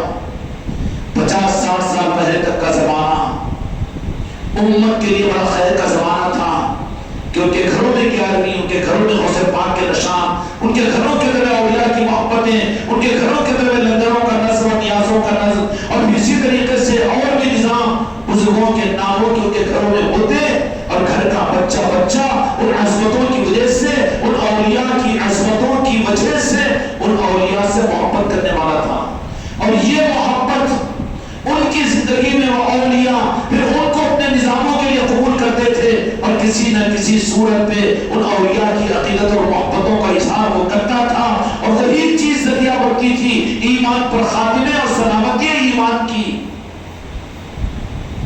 تو اس لیے مسئلہ 40-50 سال پہلے پڑے ہوئے لوگوں کا نہیں ہے، اس لیے کہ کسی نہ کسی صورت میں اولیاء سے ٹوٹ کر محبت کرنے والے تھے، تو وہ اولیاء قیامت کے میدان میں اپنے محبت کرنے والوں کی شفاعت کر دیں گے۔ کیا کریں گے؟ شفاعت کر دیں گے، بچا لیں گے۔ وہ یشفع عنده الا باذنہ یعلم ما بین ایدیہم وما خلفہم۔ 50-60 سال پہلے کا زمانہ امت کے لیے خیر کا زمانہ اس معنی میں تھا کہ ہر امت کا ہر فرد، مسئلہ و جماعتوں کی دھوم دھام نہیں تھی، بدعقیدیاں دنیا میں نہیں تھی، وہابیت و نجریت نہیں تھی، تھا تو کیا تھا؟ غوث و خواجہ تھے، پنجتن پاک تھے، امام جعفر صادق علیہ السلام تھے۔ تمہاری ہماری پہچان میں ان کا نام لے لو، تم کو اجنبی پر محسوس نہیں ہوگا، لیکن تمہارے پوتروں کو دیکھ لینا، اگر تم نے یہ حق ان کو نہیں دیا تو تمہارے پوترے تو کہتا ہے وہ تو شرک ہو جاتا نا کو، اب تمہاری اولادیں خود بولے گی نا، والے کو کیا ضرورت ہے؟ اس کے بجائے پھر کس کو؟ یہ مولانا، وہ امیر صاحب، وہ مسلک والے، وہ جماعت، وہ تو 100-150 سال کی پیدائش ہے وہ تو غوث پاک اور غریب نواز سے نعوذ باللہ وہ بڑھتے ہیں. ان کو بھول گیا، ان کو یاد رکھا. ہم ان کو یاد نہیں رکھتے تو ان کے تذکرے تیرے پاس میں کیوں؟ ان کے نظام تیرے پاس میں کیوں؟ ان کی کتابیں تیرے پاس میں کیوں؟ ان کو بھول گیا ہے جو تیرے باپ دادا ان کو یاد کر کے نجات ایمان کے ساتھ اس دنیا سے گئے. ان کی قبروں کو کھول کر دے، یہاں دیکھے تو قیامت کے میدان میں گواہی دیتا ہوں کہ تیرے باپ دادا کو غوث پاک اور غریب نواز اور اولیاء وہاں شفاعت کر کے خدا کے پاس سے بچا لیں گے. تو مسئلہ تو تیرا ہے، تیری اولاد کا ہے، تیری نسلوں کا ہے. سمجھ میں آئی بات؟ ہے نہیں یہ چیز. اس لیے یہی نہیں 50-60 سال پہلے امت بڑے خیر کے زمانے میں تھی، عمل کمزور تھے، علم کم تھا ان کے پاس، کتابیں نہیں جانتے، تفسیر کے حلقے نہیں ہوتے اور دینی جماعتیں اور مسلکوں کے دھوم دھام نہیں تھی، لیکن وہ نسبتوں میں سے مضبوط کہ اپنی اولاد کا نام بھی بزرگوں کے نام پر رکھتے تھے. کسی کا نام خواجہ، کسی کا نام معین الدین، کسی کا نام صابر اور کسی کا نام قطب الدین، کسی کا نام محی الدین، کسی کا نام غوث. ہے کہ نہیں؟ یہ کون سی چیزیں تھی؟ آج ذوق بدل گیا، روح بدل گیا، پنہ پلٹ گیا ہے بدعقیدگی کا. اب تو ناموں کو رکھنا بھی تو یہ عیب کی چیز سمجھے گا. نعوذ باللہ. محفوظ سے خیر کا زمانہ تھا تمہارے باپ داداؤں کا، اور قیامت کے میدان میں اپنے ان باپ داداؤں مرحوموں کی فکر مت کرو، اس لیے کہ نسبتیں ان کو سنبھال لے گی. فکر تم اور میں اپنی کریں، فکر تم اور میں اپنی نسلوں کی کریں کہ یہ دامن یہ سارے چھوٹ چکے ہیں. تمہارے گھروں سے یادیں غریب نواز نکل چکا ہے، تمہارے گھروں سے غوث پاک کا نشان نکل چکا ہے، تمہارے گھر سے وہ ناموں کی عصمتیں نکل چکی ہے اور ان کی تعلیمات تمہارے گھروں زندگیوں سے دور ہو چکی ہے. پھر نسلیں جو وجود کے اندر میں آ رہی ہے وہ تو اس کو بجائے عصمتوں کے محبتوں کے اللہ کے دوستوں کو اللہ کا دشمن کہنے والے کہ ان کا نام لینا تو شرک ہو جائے گا. شرک کس کا ہوگا جو اللہ کا دشمن ہے؟ نہیں. مسئلہ کس کا ہے؟ مسئلہ تم اپنے نانا اور داداؤں کے اوپر، اپنے مرحومین کے اوپر مت کرو. دیکھ لو، تحقیق کر لو. تم چیخ کر اس مجلس کے اندر قسم کھا کر اگر تمہیں کھڑے کر دوں تو تم بتائیں گے کہ ظاہری طور پر بے دین تھے اور ظاہری طور پر نماز کا اہتمام نہیں کرتے تھے، لیکن عقیدوں میں اتنے مضبوط کہ 11ویں شریف آتی تو پورا اہتمام کرتے تھے. اولیاء کی محبتیں ان کے دلوں کے اندر میں تھی. ارے جو ٹوٹ کر بے غرض کے جو آج ہم تو بھی اولیاء کے پاس میں جاتے تو کاما پڑے تو جاتے، اب تو یہ منتوں کو آدھا ہو گیا. اور وہ ہمارے بزرگوں نانا دادا اور باپ داداؤں کا معاملہ بے غرض کے کوئی منت اور مراد نہیں، لیکن ان کی محبت اپنے گھروں کے اندر میں 11ویں شریف بھی کرتے اور نشان بھی لگاتے اور 6ویں شریف بھی کرتے اپنے گھروں میں یاد الہی کے ساتھ یاد اولیاء بھی کرتے تھے. کرتے تھے کہ نہیں کرتے تھے؟ ظاہری ان کی کمیاں اولیاء اللہ کی بارگاہ کے اندر عرض کریں گے کہ یا اللہ یہ ہمارا چاہنے والا، تو اللہ یہ کہے گا قیامت کے میدان میں تو بے نمازی، یہ تو گناہگار. اس کا مطلب یہ نہیں کہ گناہوں پر چھپا کرو، نمازیں چھوڑ دو. جن کو سچی محبت ملے گی وہ محبت میں زیادہ کرنے والے ہوں گے، چھوڑنے والے تو منافق ہوں گے. لیکن بعض بندے ایسے پہنچیں گے کہ جو ظاہری طور پر لوگ ان کو گناہگار کہتے تھے اور لوگ ان کو دنیا کا بدکار کہتے تھے اور دنیا کے اندر میں وہ دینداروں کی لسٹوں میں نہیں آتے تھے، لیکن اولیاء سے ٹوٹ کر محبت کرنے والے تھے ہوں گے. اللہ نے کہہ دیا یشفع عنده الا باذنہ. ابھی نہیں کہے گا کہ میں تو قرآن نے کہہ دیا تھا مگر آج میں تم کو حق نہیں دیتا ہوں. وہ تو دے چکا ہے حق اولیاء کو، اور اولیاء میں امام الاولیاء غوث اعظم اور سلطان الہند غریب نواز اور بڑے بڑے اولیاء اکرام یہ تو بہت اعلیٰ درجے کے ہوں گے. خوش قسمتی ان کی ہے کہ جن کو یا غریب نواز کہنے کا موقع ملے یا غوث اعظم کہنے کا موقع ملے، اور جن کو یا غوث اعظم یا غریب نواز ہی کھٹکے اور اس میں شرک نظر آئے تو ان کے پاس تو ایمان کی پہچان نہیں ہے. اللہ کے دوستوں کو اللہ کا دشمن کہہ دینا تو اللہ اس کو اپنا دشمن بنا دینا. میں نے تفصیل عرض کر دیا کہ نبیوں کو قتل کیا تو خدا نے جنگ کا اعلان نہیں کیا، لیکن اولیاء کی بے ادبی کے اوپر خدا نے کہا کہ میرا اعلان جنگ ہے، یہ اولیاء کا مقام ہے. پیرانے پھر غوث اعظم ہو کہ اولیاء ہو، قیامت کے میدان میں اللہ نے یہ جو حق دیا ان کو یشفع عنده الا باذنہ. آیت الکرسی تو آتی ہے نا، اس میں ہے نہیں آیت شریفہ ہاں اس آیت پاک کے اندر اللہ جس کو چاہے گا حق دے گا شفاعت کا. اب اولیاء اکرام قیامت کے میدان میں کھڑے ہوں گے جو ان سے دل کے کسی کونے میں بھی محبت. کون کرے گا ان کی یاد؟ کون لٹائے گا ان کے نام کا دستر؟ اور کون کرے گا ان کی نیاز؟ کون کرے گا ان کے لیے اپنے گھر میں دسترخوان کون بچھائے گا؟ اپنے گھر کا نشان کون لگائے گا؟ یا غوث یا ولی نواز کون کہے گا؟ یا اہل محبت ہی ہوگے کہ نہیں دشمن ہوں گے؟ دشمن تو چکر میں نہیں آئے گے، کہیں گے کہ تو شرک ہے، پہچان دے رہے ہیں وہ. لیکن جو دوست ہوگا کسی کے گھر میں اگر غوث اعظم کے نسبت کی نیاز کی محفل ہو رہی ہے، دستک بچھ رہا ہے اور کوئی جا رہا ہے اور کوئی ان کی محفلوں کو سجا رہا ہے اور جہاں ہو رہی ہے اس کو دیکھ کر خوش ہو رہا ہے، تو یہ کون ہے؟ اولیاء کے اہل محبت والے ہیں. یہ اہل محبت والے ظاہری طور پر دنیا میں بے دین تھے اور ظاہری طور پر اچھے دین والوں کی فہرست میں نہیں آتے تھے. اس کا مطلب یہ کہ میں ترغیب دے رہا ہوں کہ دین کو چھوڑ دو یا غلط راستہ اختیار کرو، یہ بات نہیں ہے. لیکن ایسے لوگ، اس لیے آج میں تم کو یہ تحفہ دینا چاہتا ہوں، یہ دیکھ لو کہ تمہارے باپ دادا اور تمہارے نانا اور نانی اگر وہ غوث و خواجہ سے محبت کرنے والے تھے تو تمہارے ایثار ثواب تم کرو نہ کرو وہ تمہاری صحت مندی ہے، لیکن وہ غوث و خواجہ تو انہیں بچا لیں گے اس لیے کہ انہوں نے ان سے محبت کی تھی. سمجھ میں آگی بات؟ آگے تحفہ دینا چاہ رہا ہوں. فکر تم کو مجھ کو اپنی کرنی ہے، فکر تم کو مجھ کو اپنی اولادوں کی کرنی ہے، فکر تم کو مجھ کو ناتی اور پوتی کی کرنی ہے. قیامت کے میدان میں کھڑا کیا جائے گا وہ. اس لیے ایک پہچان بھی بتا دوں کہ جب اولیاء سے محبت کرنے والا ہوتا نا اہل محبت، اس میں کبر نہیں ہوتا، عاجزی ہوتی ہے. کبر نہیں، عاجزی ہوتی ہے. کہتا کہ میں تو گناہگار ہوں، میں نہیں، اللہ مجھے معاف کرے، سرکار کے صدقے میں سرکار کے تحفے میں مجھے معاف کرے، غوث و خواجہ مجھے معاف کرے، یہ کہے گا. اس کے برخلاف میں جو اہل محبت نہیں ہوگا، اہل دشمن ہوگا، اولیاء سے کٹا ہوا ہوگا، وہ تو وہ کیا نام لے، میں کتنا بڑا نمازی، میں کتنا بڑا پیر، میں کتنا بڑا عالم، میں کتنا بڑا محدث، میں کتنی کتابیں لکھ دیا، وہ کیا نام لے رہے جو ان کے، وہ کیا دیا غوث یا غریب نواز کہنا. نہیں نہیں نہیں، وہ غیر جہالت کی بات ہے، وہ اب نہیں، بلکہ اب تکبر ہوگا. یہاں پر مجھے نہیں پہچانتا میں کتنا بڑا نمازی ہوں، میں کتنے حج کرا ہوں اور میں کتنی کتابیں لکھا ہوں اور میں کتنے بیانات کرتا ہوں. کیا ہوگا؟ جو اولیاء کے اہل محبت ہوں گے ان میں عاجزی ہوگی. کیا ہوگی؟ عاجزی. وہ کہیں گے کہ ہم تو گناہگار ہیں، ہماری نجات کے لیے تو کوئی موقع مل جانا چاہیے، ہم کو تو بس. وہ عاجزی کے سامنے کسی دیندار کے سامنے اپنے کو اس سے بہتر نہیں سمجھیں گے. سمجھیں گے کیا؟ بالمقابل جو اہل محبت ہوں گے اولیاء کی، اس کی پہچان یہ ہوگی، اولیاء سے محبت کرنے والوں کی پہچان کی ان کے اندر میں عاجزی ہوگی. وہ اپنے کو گناہگار سمجھیں گے، اپنے کار خطاکار سمجھیں گے. بالمقابل اس کے اولیاء سے عداوت والوں کی پہچان یہ ہوگی کہ وہ اپنے عمل کو اترائے گا. ارے وہ نماز پڑھا انہیں جہنم ہے، انہیں بد اخلاق ہے، انہیں بد عقیدہ ہے، انہیں جہنم میں جائے گا. اور وہ نہیں، وہ نجات نہیں ہو سکتی، اب انہیں چھوٹا بن جا رہا اس کا، وہ ایسا نہیں ہوتا، یہ ایسا نہیں ہوتا. یہ کبر پہچان ہے بد عقیدگی کی، یہ کبر پہچان ہے اولیاء سے محبت کے نہ ہونے کی.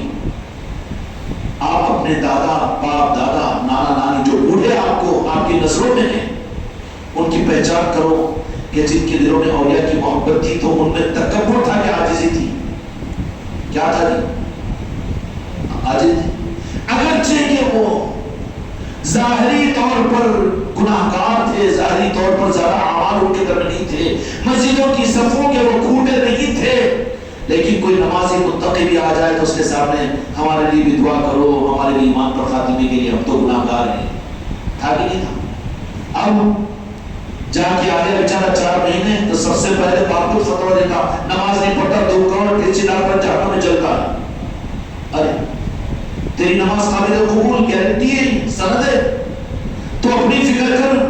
لوگوں کی چکر میں ٹھیکیدار خدا نے تجھے تھوڑی بنایا، تو جہنمی کی لسٹ بنانے کا ذمہ دار تھوڑی ہے. اب لسٹیں بنانا بے نمازیوں کے، اور جو بے نمازیاں ہم کو نظروں میں رکھ رہا ہے، ان کی حقارت اور ان کو تانے مار رہا ہے، ان کو برا سمجھ رہا ہے. جو بیچارے گناہگار ہے ظاہر، وہ تو کہہ رہے کہ گناہگار ہیں ہم، اور یہ کہہ رہا کہ میں، یہ فرعون بن رہا ہے اور عاجزی ان کے پاس میں ہے. اہل محبت ان کی پہچان عاجزی ہوگی. اور تم اپنے باپ دادا نانا نانی پر غور کر لو کہ وہ اہل محبت تھے اولیاء کے، تو وہ اولیاء اپنی محبت کی وجہ سے ان کے دلوں میں عاجزی اور اپنے آپ کو قصوروار اور عاجزی اور توبہ کے خاصگار ہوتے تھے. وہ ہوتے تھے کہ بالمقابل اولیاء کی محبتوں کے جن کے دلوں سے نکل جائے، ویران ہو جائے اور دل مردود ہو جائے، دل میں اندھیرا آ جائے، عمل زیادہ ہو، علم زیادہ ہو، تقریر زیادہ ہو، لیکن کبر بولے گا ان کی زبان سے، ان کے چلنے سے، ان کے پھرنے سے، ان کے دیکھنے سے، ان کے بیٹھنے سے، ان کے اٹھنے سے متکبر نظر آئے گا. وہ آج ہمارا رجحان تو اس طرف ہی چل رہا ہے. یا غوث اعظم ہمارے آبا اجداد کی مغفرت فرما دیجیے اور ان کی شفاعت کی ذمہ داری آپ لے لیجیے. آپ کے غلام آپ کے نام کی محفل کے لیے ہم جمع ہوئے ہیں. 50-60 سال پہلے کے بزرگوں پر نظر ڈالو تو یہ بات میں کہہ رہا ہوں تو بھروسہ کر لو، یہ نہیں بلکہ پریکٹیکلی آزماؤ کہ جن کے دلوں میں اولیاء کی محبتیں تھی، ان کی پہچان عاجزی تھی، وہ اپنے کو مجرم، اپنے کو گناہگار سمجھنے والے تھے. کوئی دیندار نمازی نظر آ جائے تو اس سے دعا کے خواہشگار ہوتے تھے. اب انہیں ارے انہیں نماز پڑھے تو دوسری نہیں پڑھتے، اس سے کیا دعا کراؤں؟ انہیں تو دعا کیا اس کو بولتا بھی نہیں، کیونکہ اس سے بڑی دعا والا تو میں چھوں. تکبر ہے. یہ کیا ہے؟ اندر کی بربادی کی دلیل ہوتی ہے جو ظاہر ہوتی ہے. اولیاء اکرام کی نسبتیں اور محبتیں آدمی کو عاجزی کے ساری پر لا کر وہ اولیاء اس کو ایسا موقع زندگی کے اندر میں دے دیتے ہیں کہ اس موقع کے ذریعے سے اولیاء کیا معلوم ہے امت کے لیے؟ یشفع عنده بإذنہ. آیت الکرسی کی آیت پڑھ دیا ہوں. اولیاء قیامت کے میدان میں اللہ کی بارگاہ میں اپنے ماننے والوں کے وکیل ہوں گے، وکیل ہوں گے. اور سند یافتہ وکیل، زبردستی کہ عبد الوکیل نام رکھنے والا وکیل نہیں. ایسے بھی وکیل عبد الوکیل، تیرا باپ وکیل رکھا ہے نا، تو LLB کہاں کرا لے پر نہیں میں بھی وکیل ہوں. پھر کالا کوٹ پہن کے جا، جاتے ہی وہاں پر جج کے سامنے جائے گا تو الگ پہچان لینا. عاجزی ہونا، وہاں پر گھنٹے وٹے لگا کے جانا، نہیں تو جسٹس کو کیا نکالو گیٹ آؤٹ کرو بیٹے گھدا یہ وکیل کہاں کا معلوم کرو. LLB کی ڈگری ہے کہ اس کے بعد نہیں میرا نام عبد الوکیل ہے، میرا باپ رکھا. ارے عبد الوکیل نہیں چلتا ہے پالا لیا پر میں بھی نمازی ہوں، میں بھی ولی اللہ ہوں اور میں بھی دیندار متقی، میرے بھی اتنے مریدین ہیں، میں بھی ولی اللہ ہے. تو عبد الوکیل ہے یہ وکالت کی ڈگری نہیں، وہ بھی ولی اللہ ہے، کہتے بڑے عالم ہیں اور بڑے ماشاءاللہ نمازی ہے، تعلق گزار ہے اور بڑے پیر ہے. وہ نہیں، وکیل جو ہوگا وہ LLB کی ڈگری غوث اعظم کی بارگاہ سے ملے گی، وہ مولا علی کی بارگاہ سے ملے گی، تو وہ LLB والا وہ وکیل بنے گا. اب انہیں بھی عبد الوکیل نام رکھ لیا زبردستی کے. اچھا ماں باپ بھی نے رکھے، اس کو شوق پر انہیں درد پیچ رکھ لیا بیچ میں. اب انہیں بھی اپنے آپ کو وکیل ہو رہا، وکیل ہے تو تیری زبان ضبط ہوتی وہاں پر. اور شاید صاحب تو بھی وکیل ہے گی نہیں، تم بھی ٹھیکیداری لے لو. دعا تو ہوتے تھے اللہ جان میں مال میں، ارے چکر بند کرو جی، اپنے لیے دعائیں کر لو. اپنی دعا اپنے حق میں قبول نہیں ہو رہی، کہاں جاتے دوسروں کو دعا دینے کے لیے؟ کہاں کی چکر میں دھوکہ دیتے لوگوں کو؟ اپنی دعا اپنے حق میں قبول نہیں ہو رہی. ہو رہی کی کما کا درد ختم ہو جانا تھا نا پہ. اب باقی دعا میں درد ختم ہو گئی، کر رہا نہیں کر رہا مجھے معلوم ہے، لیکن سمجھنے کے لیے اپنی دعا اپنے حق میں قبول نہیں ہو رہی. اب چلے لوگوں کو لمبی لمبی چھوٹی چھوٹی دعا دینے کی، فاتحہ کی، جلیبی کی اور لڈو کی، نذرانوں کی، ہدیوں کی، پان کی، پوڑیوں کی، یا سردے کے پوڑے کھلا کے بری عادت کر دیں گے اور لمبے لمبے دعائیں لیے تو چکر بنا دیں گے نہ بڑا. تو عبد الوکیل نام رکھا کہ وکیل بن کے چلے گا غلطی سے. سب وکیل صاحب بول رہے ہیں، ہمارے بھرپوری مرید وکیل. اب انہیں بھی اگر ولی اللہ سمجھ لیں، ایسے زبردستی کے ولی اللہ بہت آتے درمیان میں گھس نہ دو. انہوں کیا کہ انہوں کیسے ولی ہو سکتے ہیں؟ راجن شاہ ولی کئی کو، بلکہ ہمارے جماعت کے امیر بھی ولی اور ہمارے عالم صاحب بھی ولی، ہمارے محدث. ارے بابا وہ شعبہ الگ ہے، وہ ادھر کا نہیں ہے، ادھر کا نہیں ہے. وہ ڈاکٹری کا شعبہ الگ، انجینئر کا الگ. اب بڑا ڈاکٹر ہے وہ خرمانے وہ دیتا کہ وہ انجینئر ہو گئے. ارے پاگل ہے، انہیں بلڈنگ گرا دینا، تیرے کو نہیں گرا کے مار دینا تیرے کو. انہیں ڈاکٹر اس کا الگ ہے. وہ اولیاء ولایت کا نظام یہ الگ ہے. اللہ کے وہ دوست ہوتے ہیں جن کو اللہ اختیارات عطا کرتا ہے، دنیا میں بھی اختیارات دیتا ہے، قیامت میں بھی اختیارات دے گا اولیاء کو.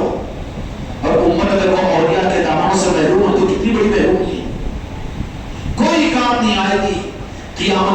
نے قرآن مجید میں اور حدیث میں میرے مصطفیٰ نے فرما دیا کہ قیامت کے میدان میں جو نسبتوں کے بغیر گئے ہوئے ہوں گے وہاں چیخیں گے اور کہیں گے کہ ہمارا بھی کوئی وکیل ہو، تو کہا جائے گا کہ تم نے دنیا کے اندر میں اس راستے کو اختیار نہیں کیا، آج تمہاری سننے والا کوئی نہیں ہے۔ اس لیے یہ نہیں ٹھیکیداری، خدا کا نظام ہے۔ لَنَهْدِيَنَّهُمْ سُبُلَنَا، ہر بندے کو سچی طرف ہوتی ہے تو اپنے تک پہنچنے کے لیے میں خود راستے آسان کرتا ہوں۔ ایک ہی پیر کے ساری امت نہیں بن سکتی مرید، لیکن ضروری ہے۔ اس لیے بعض بزرگوں نے فرمایا کہ جس کا پیر نہیں اس کا پیر شیطان ہوتا ہے، اور جو پیر نہیں، بڑی سخت بات فرما دی کہ اس کی نجات نہیں۔ اس لیے تلاش کرو سچی طلب کے ساتھ میں تو تم کو سچا پیر ملے گا۔ ہم جھوٹے لوگوں کو جھوٹا پیر ملتا ہے، نہ دھوکے باز ملتا ہے۔ اب کہتے کہ پیر آنے سیکھے، ارے وہ نہیں ہے بلکہ تو دھوکے باز ہے، اس لیے تمہیں دھوکے باز پیر ملتا ہے۔ اگر تو سچا ہوگا خدا کی قسم سچے لوگ تجھے ملیں گے۔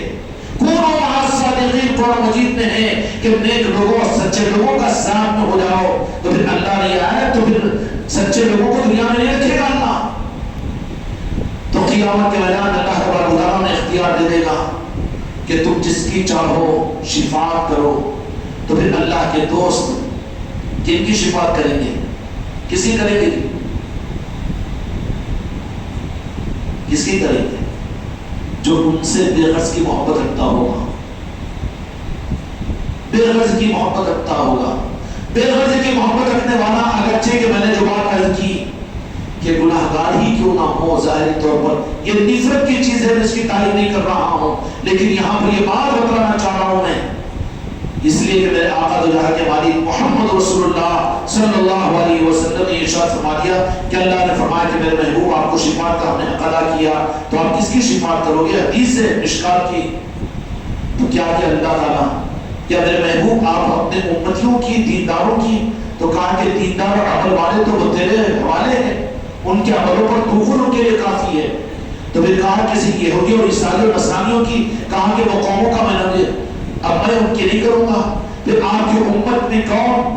تو کہا کہ یا اللہ میں اپنے امت کے گناہگاروں کی شفاعت کروں گا۔ مسلم شریف کی حدیث ہے، اہل اللہ گناہگاروں کو اپنی کملی میں چھپاتے ہیں، میرے مصطفیٰ نے اپنی امت کے گناہگاروں کو اپنا۔ اس کا مطلب تم بھی پینا شروع کر دو یہ نہیں ہے، تم بھی نماز چھوڑنا شروع کر دو یہ نہیں ہے، اور تو گمراہ نہیں بلکہ فاسق و منافق بن جاؤ گے۔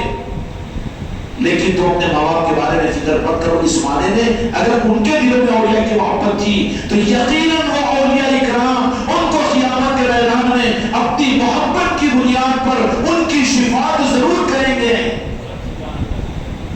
اس لیے ابھی تک ہر گھر کے اندر میں غوث الاعظم کی نیاز ہوتی تھی کہ نہیں ہوتی تھی؟ چھٹی شریف ہوتی تھی کہ نہیں ہوتی تھی؟ لیکن آج مسئلہ بن رہا ہے، کیا ہو رہا ہے کہ شفاعت کے دامن چھوٹ رہے ہیں ہماری نسلوں سے، ہمارے گھروں سے، اور ہمارے ہاتھوں سے وہ دامن نکل رہے ہیں۔ اس کے بجائے جب یہ محبت اولیاء کی ختم ہوئی، ختم کرا دی گئی، تو پھر نتیجہ کیا نکلا؟ اس کے بدل میں اولیاء کی محبت کرنے والوں کی پہچان ان کے در میں عاجزی ہوتی ہے۔ کیا ہوتی ہے؟ اور جن میں عاجزی نہ ہو تو سمجھ لینا کہ وہ اولیاء سے سچی محبت کرنے والے بھی نہیں۔ میں پیر، میں مرید، میرے جیسا کوئی نہیں، مجھ کو پہچانو مجھے، تو سمجھ لینا کہ اولیاء سے سچی محبت کرنے والا نہیں ہے وہ۔ اس لیے اگر محبت کرنے والا ہوگا تو پھر وہ سچا میرے مصطفیٰ کا جانا، میرے مصطفیٰ کا وہ چاہنے والا ہے۔ میرے مصطفیٰ بھی گناہگاروں سے محبت کرنے والے تھے۔ فرمایا یا اللہ میں اپنے امت کے گناہگاروں کی شفاعت کروں گا۔ پھر آپ کی امت کے دیندار، وہ دیندار تو میں تیرے حوالے کرتا ہوں، نمازی، روزہ اور پرہیزگار وہ تو اپنے عملوں کی وجہ سے میں تیرے حوالے کرتا ہوں۔ پھر آپ کس کی شفاعت کریں گے میرے محبوب؟ میری کملی کو تو میں نے پھیلایا ہے اپنی امت کے گناہگاروں کے لیے۔ ایسے ہی اولیاء اکرام بے انہوں کا یوں مرید بناتے تھی، بے نمازیوں کو مرید کہیں کیوں بناتے انہوں، ویسے لوگوں کو، ایسے گناہگاروں کو تجھے کیا معلوم نہیں ہے؟ تو دیکھتا ہے سفید سفید کرتے پہن کے، لال لال سفید سفید رومالا اوڑھنے والے، کفے کی طرح سے فرشتے اور قوموں کی طرح سے لوگوں کو، تو اچھے لوگوں کو اپنے قریب کرتا ہے، لیکن اولیاء کی شان یہ ہوتی ہے کہ وہ امت کے گناہگاروں کو اپنے قریب کرتے ہیں، امت کے گناہگاروں کو اپنے قریب۔ اس لیے کہ میرے مصطفیٰ بھی کے گناہگاروں کو اپنی کملی پھیلا کر میرے مصطفیٰ اللہ سے ان کی شفاعت کروا دیں گے. یہی صفت اولیاء کے اندر میں ہوتی ہے. تو خوش ہوئے کہ نہیں ہوئے؟ اچھا یہ بات تو صحیح ہے. یہ 40-50 سال پہلے جو باپ دادا وغیرہ تھے نا، تم خود اپنے باپ داداؤں پر غور کر لو. یقینی بات ہے خدا کی قسم اولیاء سے محبت کرنے والے تھے. پوری امت میں کوئی نفرت کرنے والا نہیں تھا. جو غوث اعظم کا نام لینے کو شرک کرنے والا نہیں تھا. نشان لگانے والے کو بدعتی کہنے والا نہیں تھا. وہ تو محفوظ ہے.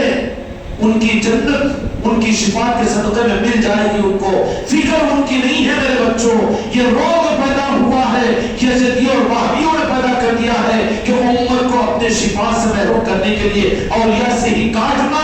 اس کو انہوں نے دین کی خدمت کا نام دیا، لیکن امت کو بربادی کے گڑھ میں ڈالا ہے.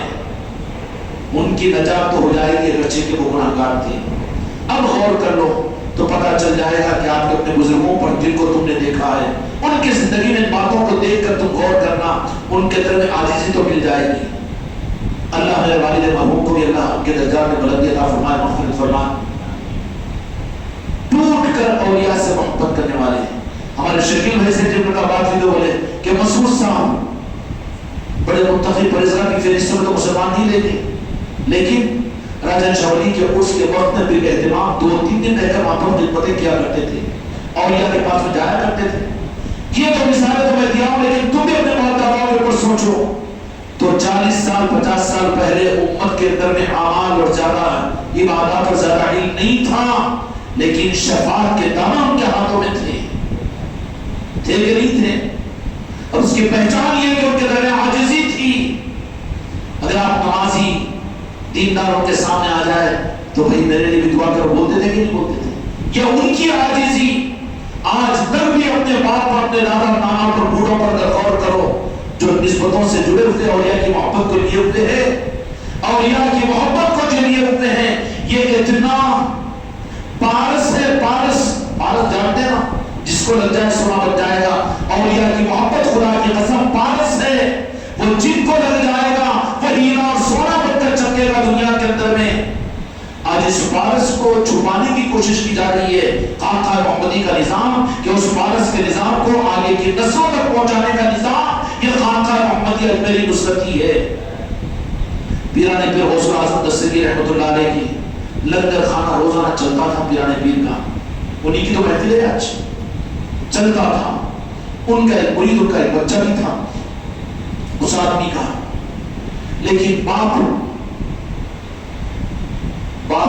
پتہ نہیں کالے کپڑے والا تھا کہ کیا تھا کہ ان کی پہچان یہ ہے کہ بجدن پاک کو مانتے ہیں لیکن غوث و خواجہ کو نہیں مانتے. وہ لوگ بولے یہی کیا ہے پیر پرستی، یہ سب خانقاہ کے اندر جب دیکھو خانقاہ میں لنگر اٹھ رہا ہے، وہاں پر یہ وہ جمعہ کی نماز وہاں بھی نہیں پڑھتے، جا کے وہیں دوسری جگہ پڑھتے. خانقاہ کے قریب میں مکان تھا پیرانے پیر غوث اعظم کے، لیکن سامنے سے جاتا تو گیٹ میں سے چھاڑ کے گھورتے ہوئے جاتا تھا. لیکن ان کا بچہ جو مرید ہو گیا پیرانے پیر غوث اعظم کا، آپ کی مجلسوں میں آیا جا کرتا تھا. تاریخ کی مشہور کتابوں میں واقعہ موجود ہے. میں یہ بتا رہا ہوں کہ اپنے ماں باپ کے بارے میں مطمئن ہو کر اٹھو. اگر ان کی زندگی میں تم نے اگر اپنے گھروں میں پیرانے پیر کی یاد کو دیکھا ہوگا، 11ویں کا اہتمام دیکھا ہوگا، راجہ شولی کی محبت دیکھی ہوگی، ایثار ثواب کرو لیکن فکر چھوڑ دو ان کی. تمہاری ماؤں میں، تمہارے باپوں کے اندر میں، تمہارے دادا اور دادیوں کے اندر میں اگر اولیاء کی محبت کی تو ان کی فکر کرنا مت کر دو. تو ان کے لیے وہ اولیاء کافی ہے. ایثار ثواب کرو، میں اس کا انکار نہیں کر رہا ہوں. سمجھ میں آ رہی بات؟ اتفاق سے وہ بیچارے کا انتقال ہو گیا. کچھ دن گزرنے کے بعد میں بیٹا پیرانے پیر غوث اعظم کی بارگاہ میں آیا اور آنے کے بعد میں کہا، چہرہ اترا ہوا تھا. تو پیرانے پیر اولیاء تو اولیاء ہی ہوتے ہیں. کہا کہ بیٹا کیا بات ہے؟ ادھر سے نیند آ رہی. تو کیا بات ہے؟ چہرہ اترا ہوا ہے. کچھ کہہ نہیں سکا، شرمندہ تھا. کیوں؟ بڑی مخالفت کرتا تھا پیرانے پیر کی. کہے کچھ نہیں رہا ہے. نہیں بیٹے، میرے بیٹے قریب آگ بتا کیا بات ہے. تو کہا کہ بہت میرا باپ تھا، آپ کے پاس آنے سے روکتا بھی تھا اور آپ کی مخالفت بھی کرتا تھا. زندگی بھر وہ مر گیا. چند دن ہو گئے ہیں. اس کے بعد میرے خواب کے اندر میں 2 دن سے یہ ہے کہ میں دیکھ رہا ہوں کہ میرا باپ جہنم کے انگاروں کے اندر میں دہتے ہوئے انگاروں میں وہ بھولا جا رہا ہے، بڑی پریشانی میں ہے، چیختے اور چلاتے ہوئے میں اپنی محبت بدری کی وجہ سے اپنے باپ سے پوچھا کہ کیا بات ہے؟ تو کہا کہ اللہ تعالیٰ نے مجھے جہنم میں داخل کر دیا ہے، جہنم کی آگ مجھے جلا رہی ہے، خوشیاں مناؤ، تمہارے ماں باپ اگر اولیاء کہتے ہوئے دنیا سے گئے، تمہارے لاکھوں ناموں کو اولیاء پر رکھا ہے، تو ان کے بارے میں فکر چھوڑ دو، فکر تو تم کو مجھ کو اپنی اور تمہاری میری نسلوں کی ذمہ ہے میرے تمہارے۔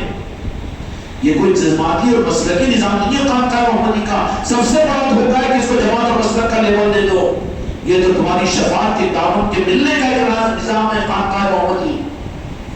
کہا کہ بیٹا کیا بات ہے؟ تو کہا کہ 2 دن سے میں دیکھ رہا ہوں کہ باپ اس حالت کے اندر میرے خواب میں آ رہا ہے۔ تو پھر اپنے غوث اعظم نے فرمایا کہ ٹھیک ہے۔ تیسرے دن جا کر سویا تو تیسرے دن بھی وہ جہنم کے انگاروں میں سے اٹھ کر بے چین اور بے قرار ہو کر چیخ و پکار کرتے ہوئے آیا اور کہا کہ جا بیٹا مجھ سے بڑا ظلم ہوا کہ میں نے بڑی گستاخی کی، بنا نے پھر غوث اعظم کی، اور میرے جہنم سے بچنے کا واحد راستہ یہ ہے کہ پیرانے پھر غوث اعظم اگر میری شفاعت کی ذمہ داری لے لے تو اللہ مجھے معاف کرے گا اور مجھے جہنم سے بچا لے گا۔ وہ تیسرے دن اٹھ کر آیا، پیرانے پھر غوث اعظم کی خانقاہ مامورات کے اندر میں مجلس ہوا کرتی تھی صبح 10 بجے سے مستقل، اور اس کے اندر میں 70 ہزار آدمی شریک ہوا کرتے تھے۔ وہ بھی آیا اور بڑی بے چینی کے درمیان آیا، پیرانے پھر نے قریب بلایا، بلا کر کہا کہ بیٹا کیا بات ہے؟ تو اس نے التجا کی ہے، میری ضرورت نہیں ہے کہ وہ آپ کا نافرمان، آپ کو بدعتی کہنے والا نعوذ باللہ، آپ کو مشرک کہنے والا نعوذ باللہ، زندگی بھر آپ کی مخالفت کیا۔ تو پیرانے پھر نے کہا کہ قریب آ، تو میرا مرید ہے، تو وہ تیرا باپ تھا۔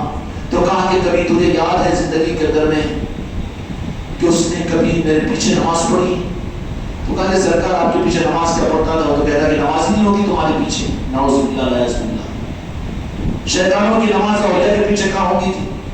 ارے وہاں پر اشہد اللہ محمد رسول اللہ سلام پڑھتے، لا الہ الا اللہ بولتے، اور وہ تو سلام پڑھتے، وہ تو درود پاک کا دستر پڑھتے، ان کے پیچھے اپنی نماز نہیں ہوتی۔ صحیح بات ہے نا، شیطانوں کی نماز اولیاء کے پیچھے کہاں ہوگی؟ مسئلہ صحیح ہے، اولیاء کے پیچھے شیطانوں کی نماز ہو جاتی ہے۔ اولیاء تو وہ ہوتے ہیں کہ اگر شیطان کے آلے بنا ہوا ہے، نماز میری اللہ کے لیے، اس کے پیچھے بھی لگام باندھ کے نماز پڑھ لیتے، ان کی نماز تو ہو جاتی ہے۔ اس لیے کہ نماز کا تعلق نیت اور دل سے، بدعقیدے کے پیچھے بھی سچا آدمی نماز پڑھ لے گا، لیکن یہ نمازی ارے وہ بدعتی، ان کے پیچھے نماز کا ہوتی جو ہوتا نہیں، تو کتنا بڑا مشکل ہے۔ کہا کہ میرے پیچھے نماز نہیں، نماز کیا حضرت آپ کے پیچھے، آپ کو تو مخالفت ہی کرتا تھا، رات ہوتی 24 گھنٹے جہاں بھی موقع ملتا رمضان کے درمیان آپ کی مخالفت کرتا تھا۔ کہا کہ کوئی بات نہیں، کبھی ایک آدھ مرتبہ عید کی نماز ہے، جمعہ بھی؟ تو کہا کہ نہیں مجھے یاد نہیں پڑتا۔ اچھا، اولیاء بھی ہیرا ڈھونڈتے ہیں جن کے دل کے ذرہ برابر بھی اگر محبت ہوگی، میں جو بات عرض کیا نا، اس کو عنوان بنا کر رب سے چونکہ وکیل ہوتے ہیں اولیاء۔ وَابْتَغُوا إِلَيْهِ الْوَسِيلَةَ، قرآن مجید کی آیت پڑھ رہا ہوں، یا ایھا الذین آمنوا اتقوا اللہ وَابْتَغُوا إِلَيْهِ الْوَسِيلَةَ۔ یہ وسیلہ کا مطلب واسطہ، پیروی، وکالت۔ اولیاء وکیل ہوتے ہیں، وکیل نہیں، اللہ سے ڈائریکٹ مان اصول وکیل نہیں۔ ہاں تو پھر اللہ کو دوستہ کہوں، جب دوستہ ہے تو وکیل بھی تو ہوگا، شفاعت قبول بھی تو کرے گا نا۔ اچھا اللہ تو راز، تو پھر فرشتوں کو منکر نکیر کو کیوں بٹھایا؟ وہ راز نہیں دیکھ رہا تیرے اعمال کو، پھر یہ کیوں واسطہ وسیلہ؟ منکر نکیر کا انکار تو نہیں کرے گا نا، منکر نکیر نہیں، کرام کاتبین، ذرا لقمان رمانی بدھوا بن کے کیوں بیٹھتے؟ کون ہے؟ کاتبوں پر کرام کاتبین نہیں کہ نہیں، اعمال نامے لکھنے والے، جانتا کہ نہیں جانتا؟ اس کا انکار تو نہیں کرے گا نا، کرتا ہے نا، تو پھر اللہ ڈائریکٹ کوئی تو پھر یہ کرامت کاتبین کہیں ہو؟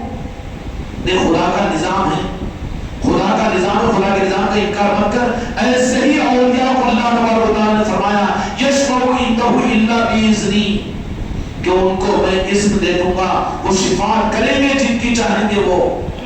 تو پیرانے پھر غوث اعظم نے کیا فرما دیا؟ بابا جان بولے کہ نہیں بولے کبھی غوث اعظم اور جی چاند بھی؟ ہاں بولے تو ذرا بے فکری سے، غریب نماز پڑھتے نہیں کہ بابا تمہارے، نہیں تو لگے تھی کہ ہوا مانتے تھے نہیں اولیاء کو؟ ہاں تو پھر ذرا غنیمت ہے، بے فکر۔ جن کے نہیں بول کر گئے ان کے لیے خوب خوب قرآن پڑھو، خوب پڑھ لو کہ نجات تمہاری وجہ سے ہو جائے گی، اوپر قابل رحم ہے، خوب ان کے لیے کرو تم، ورنہ جن کے ماں باپ اولیاء سے محبت کے ساتھ اس دنیا سے گئے، میں قسم کھا کر کہتا ہوں کہ میرے ابا جان تو اولیاء کی محبت کے ساتھ اس دنیا سے گئے، سرکار کا نام کبھی محمد رسول اللہ نہیں لیا، بلکہ ہمیشہ سرکار کیا کرتے تھے، سرکار کہا کرتے تھے۔ بے فکری ہے، سمجھ ہے، واسطہ دے سکتے ہیں ان کا، اگرچہ کہ ظاہری طور پر وہ زیادہ عوام والے نہیں تھے، گناہگار تھے، کوئی بات نہیں، گناہگار بن کے تھے، لیکن اولیاء کی محبت کی ہوگی تو وہ اولیاء کہیں گے خدا کی بارگاہ میں ہم تو تیرے دوست تھے، وہ ہم سے محبت کرتا تھا، ہماری دوستی کی بنیاد پر تو بھی اس سے محبت کر، وہ محبت کی وجہ سے شفاعت کر دیں گے، اللہ ان کو حق دے گا۔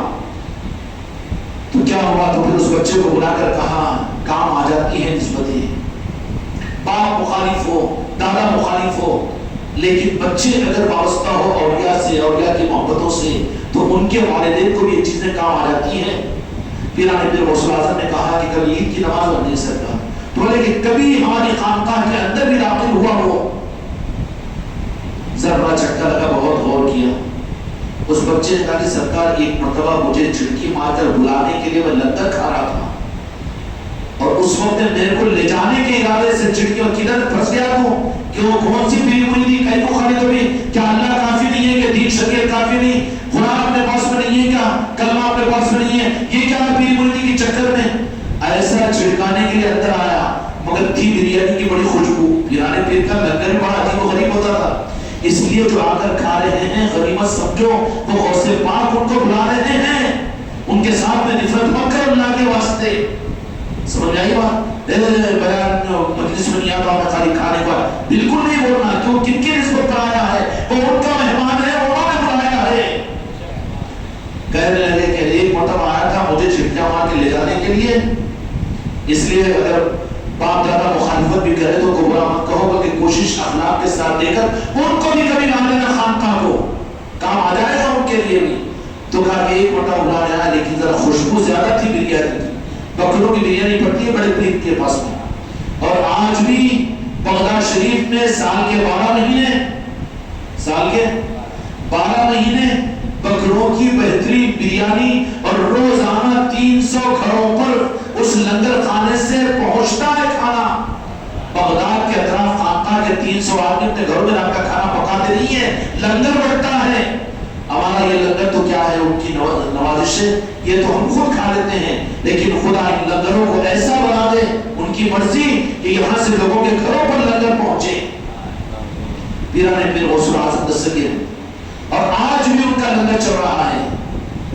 اور پھر عادل آباد والوں تم بھی محروم نہیں ہے، عادل آباد کے 9-10 آدمیوں کا قافلہ اس وقت بغداد شریف میں موجود ہے، یونس ربانی وغیرہ وغیرہ، حافظ منصور وغیرہ آج بغداد شریف میں موجود ہے غوث پاک کی۔ یا غوث اعظم ذرا اپنی محبت کی خیرات ہمارے عادل آباد کے واسیوں کو ادا کیجیے، کیوں کہ آئے ہیں، اگر دل کو صحیح رکھ کر جاؤ تو اس میں شہد اور دودھ اور قیمتی چیز ڈالی جائے گی، دل کو الٹا رکھ کر جاؤ، مدینے کو چل جاؤ بھی تو شرک و بدعت نظر آئے گا ان کو۔ اس لیے جانے والے اگر اپنے دل کو اولیاء کی محبتوں کے ساتھ میں لے جائے، کوئی تفریح کے لیے جا رہا ہے، وہ بیچارے جو بھی رامنا صاحب بھیج رہے تو اس لیے جا رہے ہیں، اس کے لیے جا رہے ہیں، ان کو الٹے دل کے ساتھ میں کچھ بھی نہیں ملتا، پر غوث پاک کے اختیار میں کہ الٹے دل کو بھی وہ سیدھا کر دیں۔ یا غوث اعظم ہمارے عادل آباد کے جو لوگ رہتے ہیں ان کے پیاروں کو سیدھا کر کے اپنی محبت کا کوئی خطرہ میں ادا کر دوں۔ غوث پاک کا فضل اور انعام ساری انسانیت پر ہے۔ غوث اعظم کا، غوث اعظم اولیاء کے امام ہیں، اور محمد برادری کیا ہے معلوم ہے، یہ لوگ تو تھے یہاں کے گورے بنی ہیں، لیکن پیرانے پیر ان کا شجر نسب میمنوں کا غوث اعظم کی دعا سے شروع ہوتا ہے۔ ان کے آبا و اجداد نے وہاں پر غوث اعظم کے پاس میں جب پہنچنا ہوا، تجارت یہ بڑے تاجر تھے بڑے لوگ، تو وہاں پر پیرانے پیر غوث اعظم دستگیر احمد رضوان کی بارگاہ میں پہنچے، تو پیرانے پیر نے وہ دیکھتے ہیں دنیا کے نظام کو چلانے کے لیے بڑی عقیدتوں کا اظہار کر کے ایمان قبول کیے، اور اس کے بعد مرید بن گئے سلسلہ قادریہ میں۔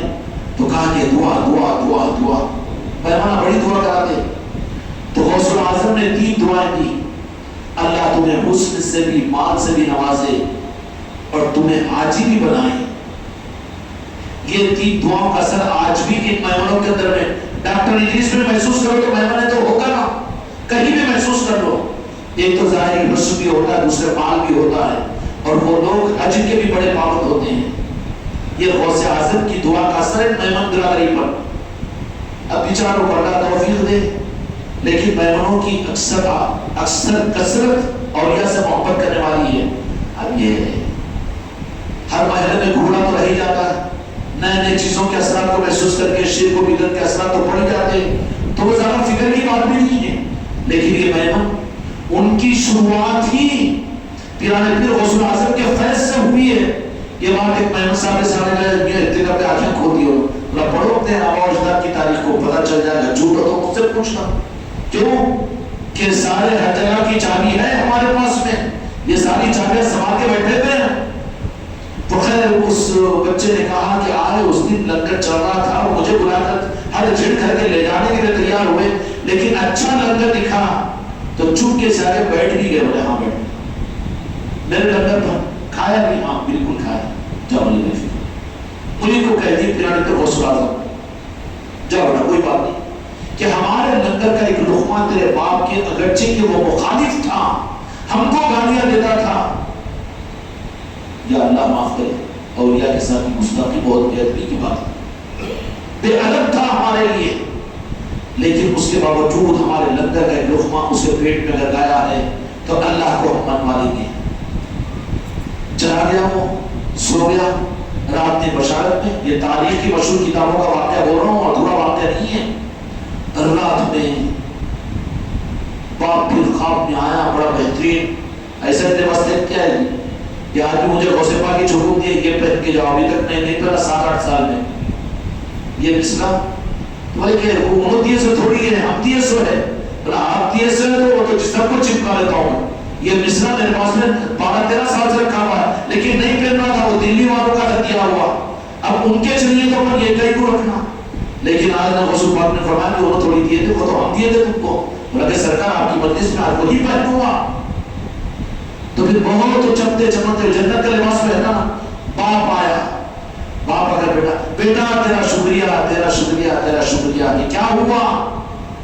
کہ ایک اشارہ تیرے پیر و مرشد غوث اعظم کا یہ تھا کہ اللہ نے مجھے جہنم سے نکالا اور پھر ایک حوض کے اندر میں غسل کروایا اور اتنا بہترین لباس پہنا کر جنت کے بالا خانوں میں ہوں. اس لیے تم اپنے باپ دادا اور نانا نانیوں کے بارے میں فکر مت کرو، اپنے باپ کے بارے میں فکر مت کرو. دنیا میں نہیں ہوگی وہ گناہگار، لیکن محبت اولیاء ان کے اندر میں تھی. ان کے عقیدوں کی بنیاد پر ان کی شفاعت ہو جائے گی. ان کی فکر چھوڑ دو، فکر اپنی اولاد کی کرو، اپنی ذات کی کرو کہ اولیاء کی محبتوں سے تو کہیں ہم دور نہیں ہو گئے. سمجھ آ گئی؟ اب محبتیں ہمارے اندر میں ہو جائے اولیاء کی تو پھر اس کا ثبوت کیا ہوگا؟ ان کی محفلوں میں، ان کی یادوں میں، ان کے نسبتوں کی محفلوں کو اپنے گھروں میں رکھنا. انہی کے لیے جن سے محبت ہوگی انہی کے تذکروں کو آدمی سنے گا اور انہی کے لیے اپنا پیسہ بھی خرچ کرے گا، ان کے لیے لنگر لٹائے گا. اور محبت نہیں ہوگی، غرض والا ہوگا تو پھر وہ اولیاء کے غرض کے حد تک اس کو رکھیں گے. آج دنیا اولیاء کے پاس میں جا رہی ہے لیکن غرض کی وجہ سے تو اس لیے وہ دولتیں نہیں مل رہی ہے. ہمارے باپ دادا اور ہمارے آبا اجداد اوپر کے وہ لوگ اولیاء سے بے غرض کی محبت کرتے تھے، ان کے لیے اپنے گھروں میں 11ویں کا دستر بچھاتے تھے. یہ تاریخ بہت دور کی نہیں، عادل آباد کے لیے، عادل آباد میں حوض کے پاس میں خود بھی وہ دیکھا ہوں. پہلے وہاں پر مدرسہ تھا، مدرسے کے پیچھے کمرہ تھا جہاں پر بڑے بڑے تانبے کی دیگیں رہتی تھی. میں پوچھا یہ تانبے کی دیگیں مولانا صاحب دیتے تھے شادیوں میں، تو پوچھا یہ بڑے دیگیں اس واسطے تھی کہ 11ویں شریف ہوتی تھی جامع مسجد میں. وہاں پر جب آج وضو خانے بیت الخلا بنا دی نا بیچارے، ان کو وضو خانے بیت الخلا کی ضرورت ہے، 11ویں کی ضرورت نہیں. نعوذ باللہ. اب کیا بنا دیا مسجد کو؟ بیت الخلا کا ہر خانہ اوپر، مسجد کا سجدہ نیچے.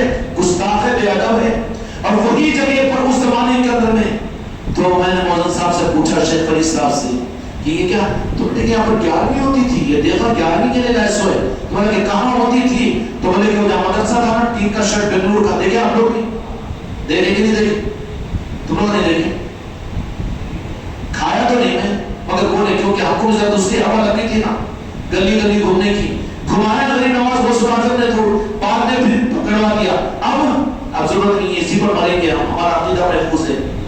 تو بولے کہ یہاں پر دیغیں پکتی تھی 11ویں شریف کی اور پورے لوگ آ کر بیٹھ کر ہاؤس کے پاس دسترخوان بچھا کر کھاتے تھے. زیادہ پرانا نہیں ہوا، کیوں بھول گئے؟ کیوں چلے گی وہ نسبتیں؟ وہ تو لوگ ان نسبتوں اور محبتوں کی وجہ سے نجات ہو جائے گی. فکر ان سے زیادہ قرآن کو اپنی کرنی ہے، اپنی آل اولاد کی کرنی ہے. سمجھ میں آئی بات؟ اس لیے پیران پیر سید غوث عالم دستگیر احمد رضوان کے نسبتوں کی محفلیں مبارک ہیں. اس میں میرے بچوں کو مرید ہو کر دھوکے میں نہیں پڑھنا کہ آ جائیں گے بلا لیں گے نہیں. اولیاء کی مجلسوں میں تو آئیں گے وہ جن سے وہ محبت کریں گے، ان محبتوں پر وہ رب سے کہتے ہیں کہ ان کے آنے سے ہماری محفلوں میں ہم کو خوشی ہوتی ہے، ان کو بلائیے. تو وہ نکل نکل کے دور دور کے محلوں سے آتے ہیں. پتہ اس محلے ترپلی کے کتنے ہیں یہاں پر. مریدہ بھی ہے چاہے مدرسی میں، لیکن نہیں آ سک رہے ہیں. میرے بھی تو ہوں گے نہیں آ سک رہے ہیں. وہ آتے وہی ہے جن کو غوث پاک بلاتے ہیں. کوئی خانہ پور سے آئے، کوئی کلکوڑے سے، کوئی رکشہ کالونی سے، کوئی ماں سے آئے کہ نہیں آئے. آتے کون ہیں؟ جن کو غوث پاک چاہتے ہیں. اس لیے ان کے چاہنے کے رخ کو اختیار کر کے ڈوب کر ان کے دل سے محبت کرو. دنیا میں بھی تم کو مجلسوں کی سعادت ملے گی، اس کے ساتھ میں انشاءاللہ پیران پیر غوث اعظم نے فرمایا کہ میں اپنے محبت کرنے والے کو مرنے نہیں دوں گا جب تک کہ وہ ایمان سے واپس نہ ہو جائے. ہے کوئی گارنٹی؟ یہ تو دھک دھک دھک دھک روتے رہتا ہوں ہمیشہ. ایمان پر خاتمہ، ایمان پر خاتمہ. ارے انتظام کر، نسبتوں کو حاصل کر، غوث پاک پر بھروسہ کر کے ان کے اعتماد کے ساتھ انہیں محبت کر. تو فرمان کے بغیر ایمان کے میرے مرید کو جانے نہیں دوں گا. کیا کروں گا؟ نہیں جانے دوں گا.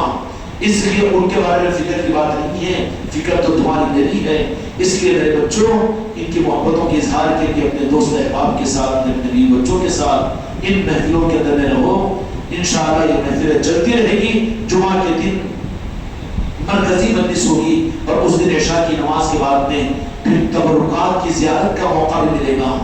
یہ سند ہے اس بات کی کہ تم لوگ اولیاء سے محبت کرنے والے، پنجتن پاک سے محبت کرنے والے ہو. تو پھر وہ جو تبرکات آ رہے ہیں وہ زندہ ہوتے ہیں، وہ شفاعت کریں گے قیامت کے میدان میں. میرے آقا کے وہ مبارک تم ہم ان کو اس حقیقت سے نہیں دے سکتے، لیکن وہ مبارک تم کو مجھے دیکھیں گے. اور قیامت میں عظمت کے ساتھ میں انہوں نے دیکھا تھا، ان کی شفاعت تمہارے لیے کام آئے گی کہ نہیں آئے گی. اس لیے اپنی اولاد کو بھی اس دن لے کر آنا ہے. اللہ تبارک و تعالی ان کے ساتھ میں ہم کو آپ کو آگے بڑھنے کی توفیق عطا فرمائے. بحق لا الہ الا اللہ محمد رسول اللہ صلی اللہ علیہ وسلم.